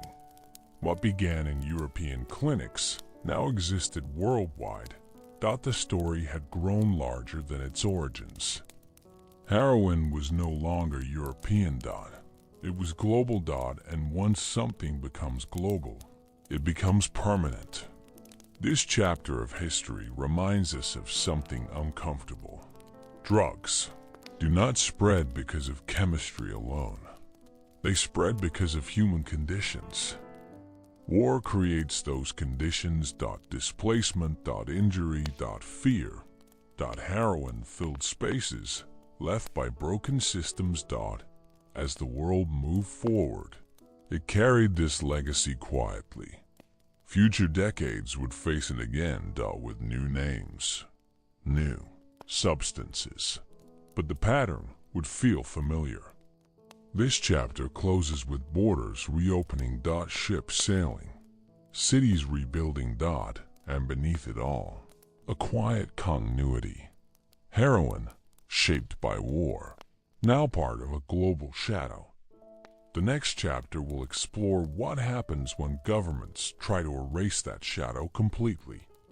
By the early 1950s, the world had decided heroin would no longer be tolerated. Not quietly, not carefully, not conditionally, but completely. The language changed first. Words like treatment and medicine faded. Words like control, prohibition, and zero tolerance took their place. Governments spoke with confidence. The past, they believed, had taught them enough. Heroin had caused suffering. Therefore, heroin must be removed. The logic felt simple, almost comforting. International agreements were signed. Laws were rewritten. Penalties increased. Possession became a crime. Distribution became a serious offense. Medical use was restricted to the farms. Extreme. The world wanted clarity. And zero tolerance offered exactly that. In theory, hospitals were instructed to avoid heroin whenever possible. Doctors were warned. Pharmacists were monitored closely. Alternatives were promoted. New, synthetic drugs entered the market. On paper, progress looked real. But human behavior does not change as quickly as laws. For people who had depended on heroin for years, the shift was brutal. Access disappeared almost overnight. Not gradually, not gently. One day, there was a routine. The next, there was nothing. Withdrawal returned with force. Pain. Restlessness. Insomnia. Fear. Hospitals were unprepared. They had been told to restrict, not to support. Doctors felt trapped again. They could not prescribe. They could not ignore suffering. Some tried to help quietly. Others followed rules strictly. Patients learned quickly. Hospitals were no longer safe places. They stopped coming. The black market, once again, expanded. Faster than before. More aggressively. Zero tolerance created scarcity. Scarcity created profit. Prices rose sharply. Quality fell dangerously. Heroin was cut with unknown substances. Users had no way to measure strength. Overdoses increased, quietly at first. Then, noticeably, governments responded with more enforcement, more arrests, more raids. This created fear, but not relief. Communities began to change. Users hid deeper. They avoided families, avoided doctors, avoided help. Addiction became invisible again. But more dangerous. Law enforcement statistics showed success. Arrests up, seizures up. Politicians celebrated. But emergency rooms told a different story. More unexplained deaths, more severe cases, more people arriving too late. Zero tolerance did not remove heroin. It removed safety. This was the first unintended consequence. The second came quietly. Heroin users were now criminals. By definition. This label followed them. Everywhere. Employment became impossible. Housing unstable. Families fractured. Once criminalized, recovery became harder. Not easier. Fear replaced trust. Public perception hardened. Media stories simplified everything. Addict equals criminal. Drug equals evil. Nuance disappeared. Medical. Voices were pushed aside. Some doctors protested. They argued for treatment, for controlled access, for compassion.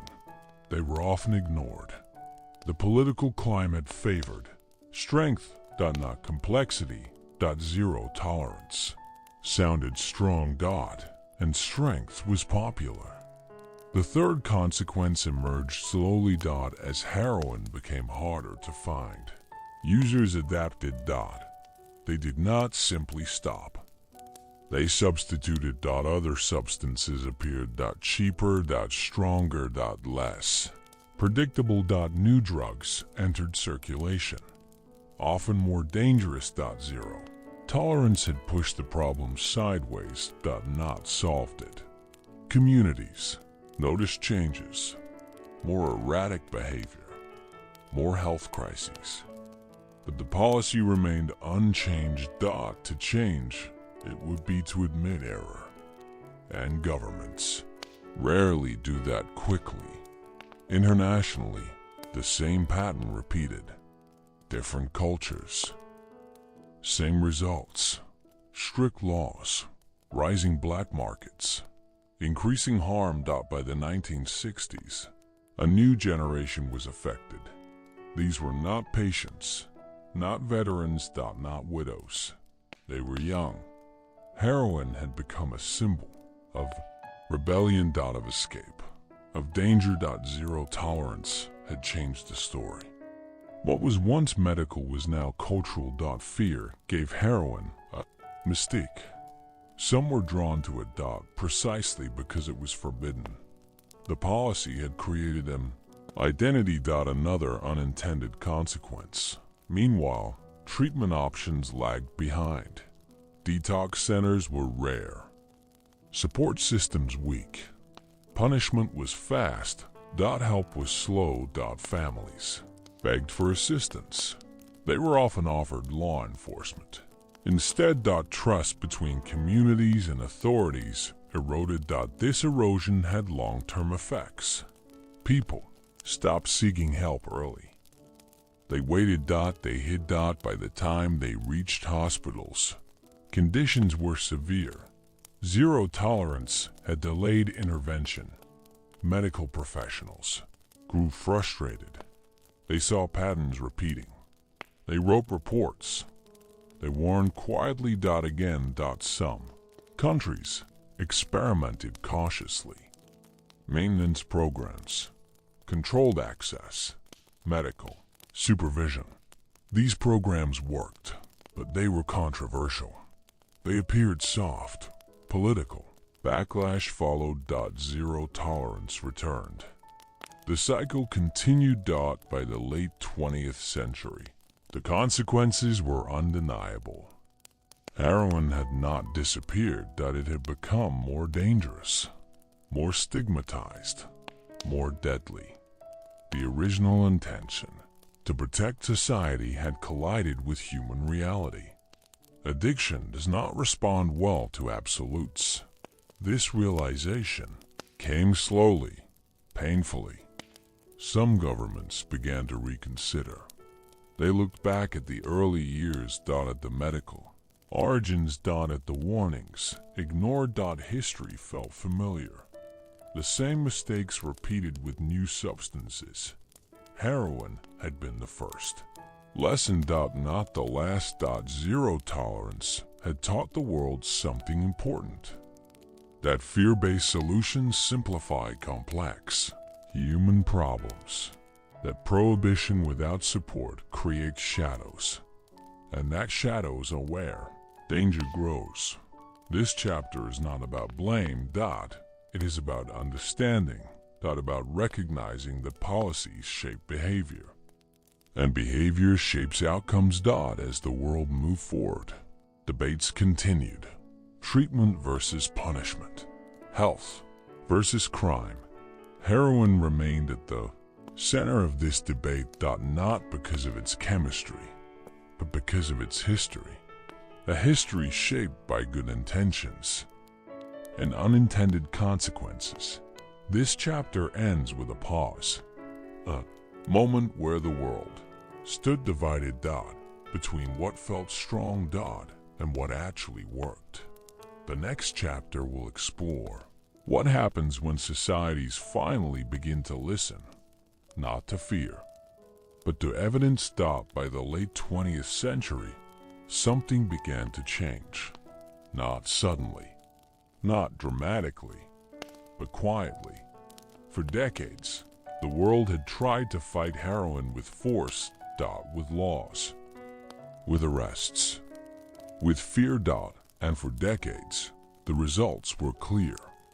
Heroin had not disappeared, it had become more dangerous, more hidden, more deadly. Doctors, researchers, and public health workers had seen this pattern before. They had watched it repeat again and again. Finally, some began to ask a different question. What if the problem was not weakness? What if it was not morality? What if it was not crime? What if it was health? This question felt uncomfortable, even threatening. It challenged decades of policy, decades of belief. But evidence does not disappear just because it is inconvenient. In hospitals, the same patients returned, not because they wanted to break laws, but because they needed help. Doctors noticed something important. When patients were treated with dignity, outcomes improved. When they were supported, not punished, they stayed alive. These observations were not emotional. They were practical. Slowly, quietly, pilot programs began. Small, carefully monitored. Often controversial. Some countries introduced maintenance therapies, controlled doses. Medical supervision. The goal was not pleasure, not escape. The goal was stability. Stability meant fewer overdoses. Stability meant fewer infections. Stability meant fewer deaths. Critics were loud. They accused governments of weakness. Of enabling, of surrender. But the data continued to speak. Communities with treatment programs saw change. Emergency rooms reported fewer crises. Crime decreased slightly. Families stabilized. These changes were not miracles. They were modest, but real. The language began to shift. Addict became patient. Punishment became treatment. Control became care. This shift did not happen everywhere. Many governments resisted. They feared public backlash. They feared appearing soft. But some persisted. They framed the issue differently. Heroin dependence was described as chronic, long-term, manageable. Not unlike other conditions. This comparison upset many people. They wanted clean lines, good and bad, right and wrong. But human behavior rarely fits into clean categories. Harm reduction emerged from this reality. The idea was simple. If people were using heroin anyway, reduce the damage. Clean equipment, medical oversight. Education. This approach felt radical. To many, it felt like giving up. But harm reduction was not surrender. It was acceptance of reality. It acknowledged something important. People do not stop using substances simply because they are told to. Fear does not eliminate desire, and punishment does not cure dependence. In cities that adopted harm reduction, subtle changes appeared. Users began to trust medical systems again. They came earlier. They asked for help. This reduced deaths. It also reduced stigma. Slowly. Families noticed. They saw loved ones stabilize, not cured, but present. This presence mattered. Researchers documented outcomes. Carefully. Relentlessly. The numbers were consistent. Treatment worked better than punishment. This did not mean heroin became safe. That immense society became safer. The conversation widened. Education replaced fear campaigns. Information replaced silence. Young people were taught complexity, not slogans. This did not eliminate risk, but it reduced ignorance. International organizations updated their language. They spoke of public health, of prevention, of treatment. These changes took decades. There was no single turning point, just accumulation. Each study, each program. Each saved life. Opposition remained.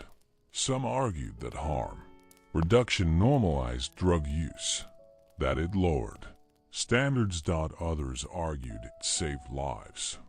The debate was emotional, but evidence remained steady. In places where harm reduction was adopted, deaths declined. In places where zero tolerance persisted, cycles continued. This contrast became harder to ignore. Gradually, funding shifted. More resources went to clinics, to outreach, to research. Less went to pure enforcement. Not because enforcement stopped, but because balance improved. Heroin's image changed again. No longer mysterious. No longer romanticized. It was seen as dangerous, but manageable. This shift affected policy worldwide. Countries learned from each other, shared data, adjusted approaches. Mistakes were still made, but the tone was different. Listening replaced shouting. Patients were included in discussions. Their experiences mattered. This inclusion revealed something important. Many users wanted help, but feared punishment. When fear was reduced, participation increased. Recovery did not mean perfection. It meant improvement. Fewer overdoses, better health, longer lives. This reframing changed outcomes. Heroin was no longer the center of the story. People were. Their lives. Their struggles. Their capacity to heal. This chapter of history does not end with victory. Heroin still exists. Dependence still exists. But the response has matured. Societies learned that complex problems require nuanced solutions, that absolutes often fail, that compassion is not weakness, and that listening can save lives. The lessons learned from heroin influenced responses to other substances. The pattern repeated. Fear first, punishment second, understanding last. Each time, the same question returned. Will we listen sooner this time? This chapter closes quietly. With clinics open. With conversations ongoing. With lives continuing. Heroin's story is not finished, but humanity's response has evolved. From silence. To fear. To control. And finally, to understanding. The final chapters will explore what remains, legacy. The lessons, and what history asks of us now. Every story leaves a shadow. Some are short, some are long. Heroin's shadow is long. It stretches across decades, across borders, across generations. By the time the world entered the 21st century, heroin was no longer new. It was familiar, not comforting, but known. Governments understood it better. Doctors understood it better. Communities understood it better. Yet its presence remained. This chapter is not about beginnings. It is about what remained after everything else changed. Heroin's legacy is not just chemical. It is cultural. Political. Human. In many ways, heroin rewrote how the world thinks about drugs. Before heroin, Substances were often seen as tools. Medicine. Tradition. Commodity. After Heroin, substances became symbols. Symbols of danger. Of failure, of fear, but also symbols of suffering. This dual identity shaped modern policy. Every new drug that appeared afterward was judged through heroin's history. Questions followed automatically. Will it spread? Will it destroy lives? Will we lose control? This fear shaped reactions. Sometimes wisely, sometimes hastily. Heroin taught governments that ignoring problems allows them to grow. But it also taught that reacting with force alone creates new problems. This lesson was learned slowly. In public health, heroin became a reference point. When overdose crises appeared, comparisons were made. When dependency increased, history was recalled. The mistakes of the past became warnings. Yet history does not repeat perfectly. It echoes. Modern cities still struggle, but the conversations are different. Doctors speak openly now. About dependence. About trauma. About mental health. These conversations were rare. About dependence. About trauma. About mental health. These conversations were rarer. These conversations were rare a century ago. Heroin forced them into existence. Medical education changed. Students learned about addiction as a condition. Not a flaw. This shift saved lives, but it did not erase stigma.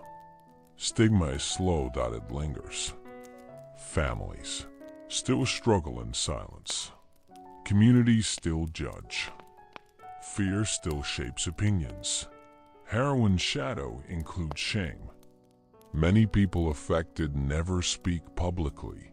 Their stories remain private. That they exist everywhere. In suburbs. In cities. In rural towns. Heroin does not belong to one place. It follows vulnerability. This universality forced societies to confront uncomfortable truths. That addiction does not target morality. It targets opportunity and pain. Economic inequality matters. Trauma matters. Isolation matters. Heroin made these factors visible. Modern policy debates often circle back to the same themes. Access. Support. Prevention. These discussions did not exist in early heroin history. They were born from failure. Another part of heroin's legacy is language. Words changed. We speak of substance use disorder, of recovery, of harm reduction. These phrases did not exist a century ago. They emerged from necessity. Language shapes understanding. Understanding shapes response. This evolution is one of heroin's unintended impacts. Technology also changed the landscape. Data collection improved. Statistics became clearer. What was once hidden could now be measured. Overdose rates. Treatment outcomes. Community impact. These numbers influenced policy. Decisions became more evidence-based. Not perfect, but better. Heroin's long shadow also influenced law enforcement. Police training evolved. Officers were taught to recognize health crises, not just crimes. This shift reduced harm in some areas, but enforcement still varies widely. Heroin exposed the limits of uniform solutions. What works in one place may fail in another. This complexity frustrates policymakers, but it reflects reality. Another legacy is global cooperation. International drug treaties became more sophisticated. Countries shared information. Coordinated responses. This cooperation was born from shared struggle. Heroin crossed borders. So solutions had to as well. Yet global inequality complicates this.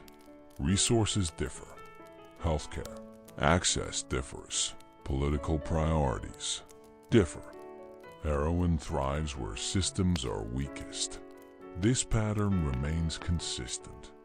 Modern responses attempt to strengthen systems. Healthcare, education, community support. These are slow investments. But heroin taught that shortcuts rarely work. Perhaps the most profound legacy is personal. Millions of lives touched. Not statistics. People. Parents. Children. Friends. Some stories ended early. Others found recovery. These stories influenced advocacy. Former users became voices for change. Families demanded reform. This activism reshaped public opinion. Not everywhere. Not completely, but enough to matter. Heroin also influenced art, literature, music. Film. It appeared as warning. As tragedy. As reality. These portrayals shape perception. Sometimes responsibly. Sometimes not. But they kept the conversation alive. Silence was no longer possible. This visibility has consequences. Awareness increased. But so did fear.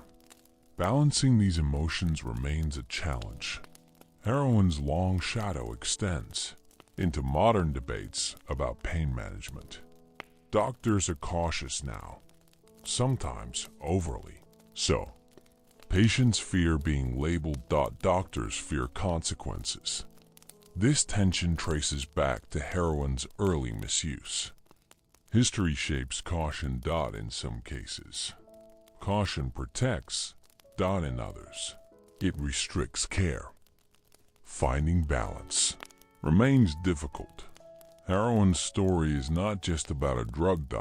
It is about how societies learn, often slowly, often painfully. It reveals how good intentions can lead to harm, and how harm can lead to wisdom.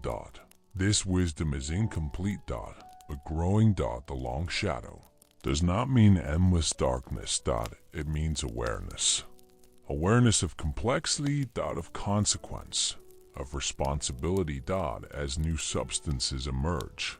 Heroin's history whispers warnings. Listen carefully. Respond thoughtfully.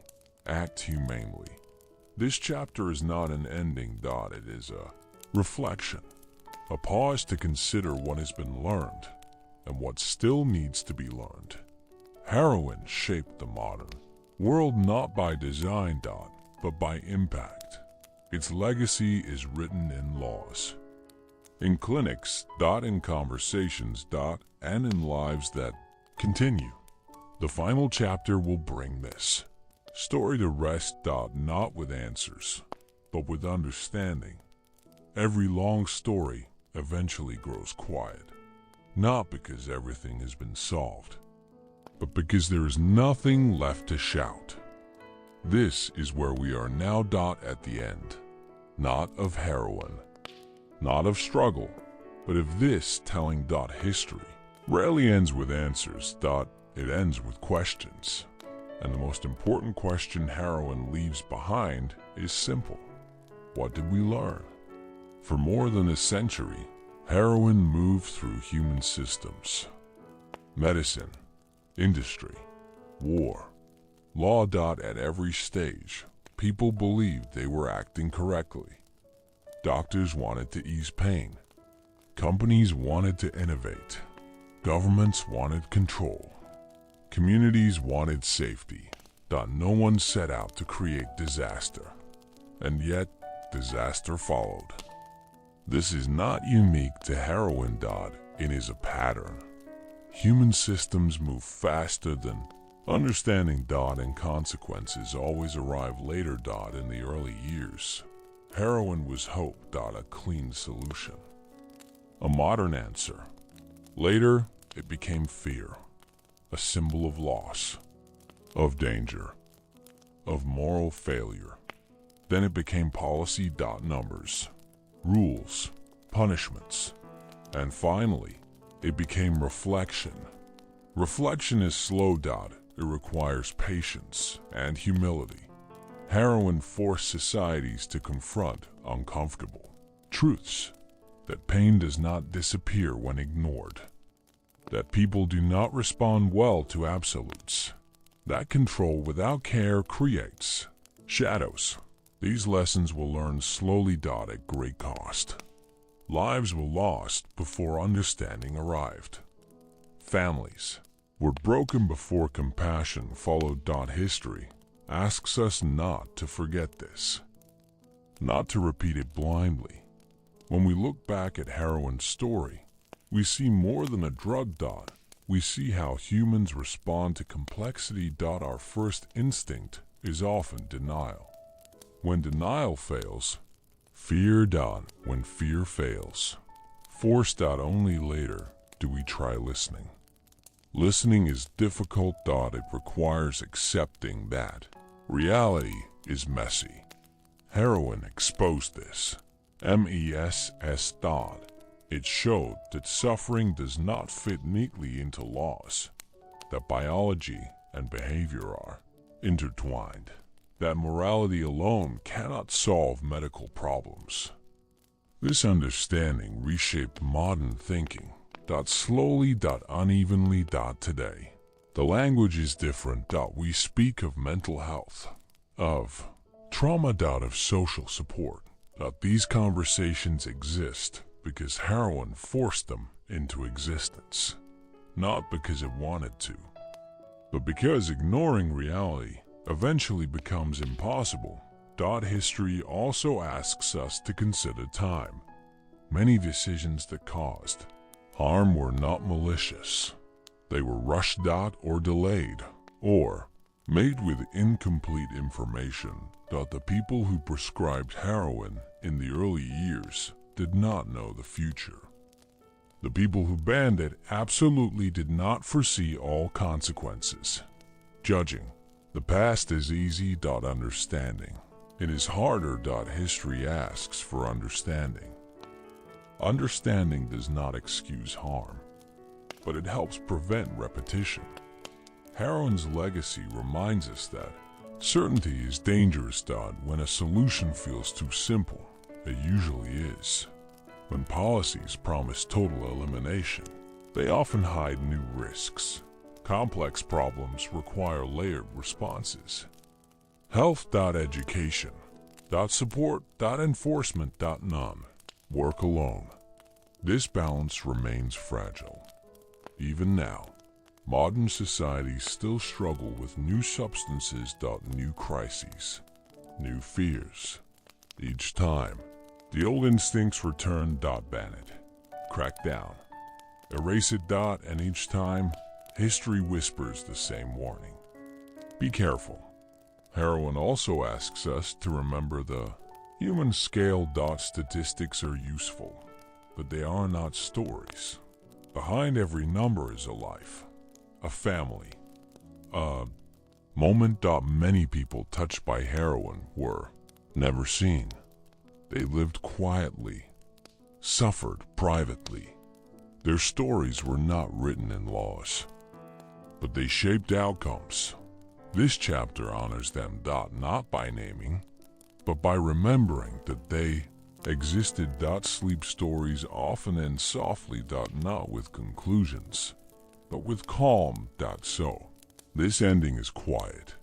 Heroin's story does not demand anger. It invites reflection. Reflection helps us slow down, and slowing down helps. Listening to evidence, listening to experience, listening to those affected. History asks us to listen sooner next time, but asks policymakers to pause before reacting, doctors to balance caution with compassion, communities to replace stigma with understanding. These are not dramatic requests. They are human ones. The long arc of heroin's history bends toward this realization that care matters more than control, that patience matters more than punishment. This does not mean there are easy answers.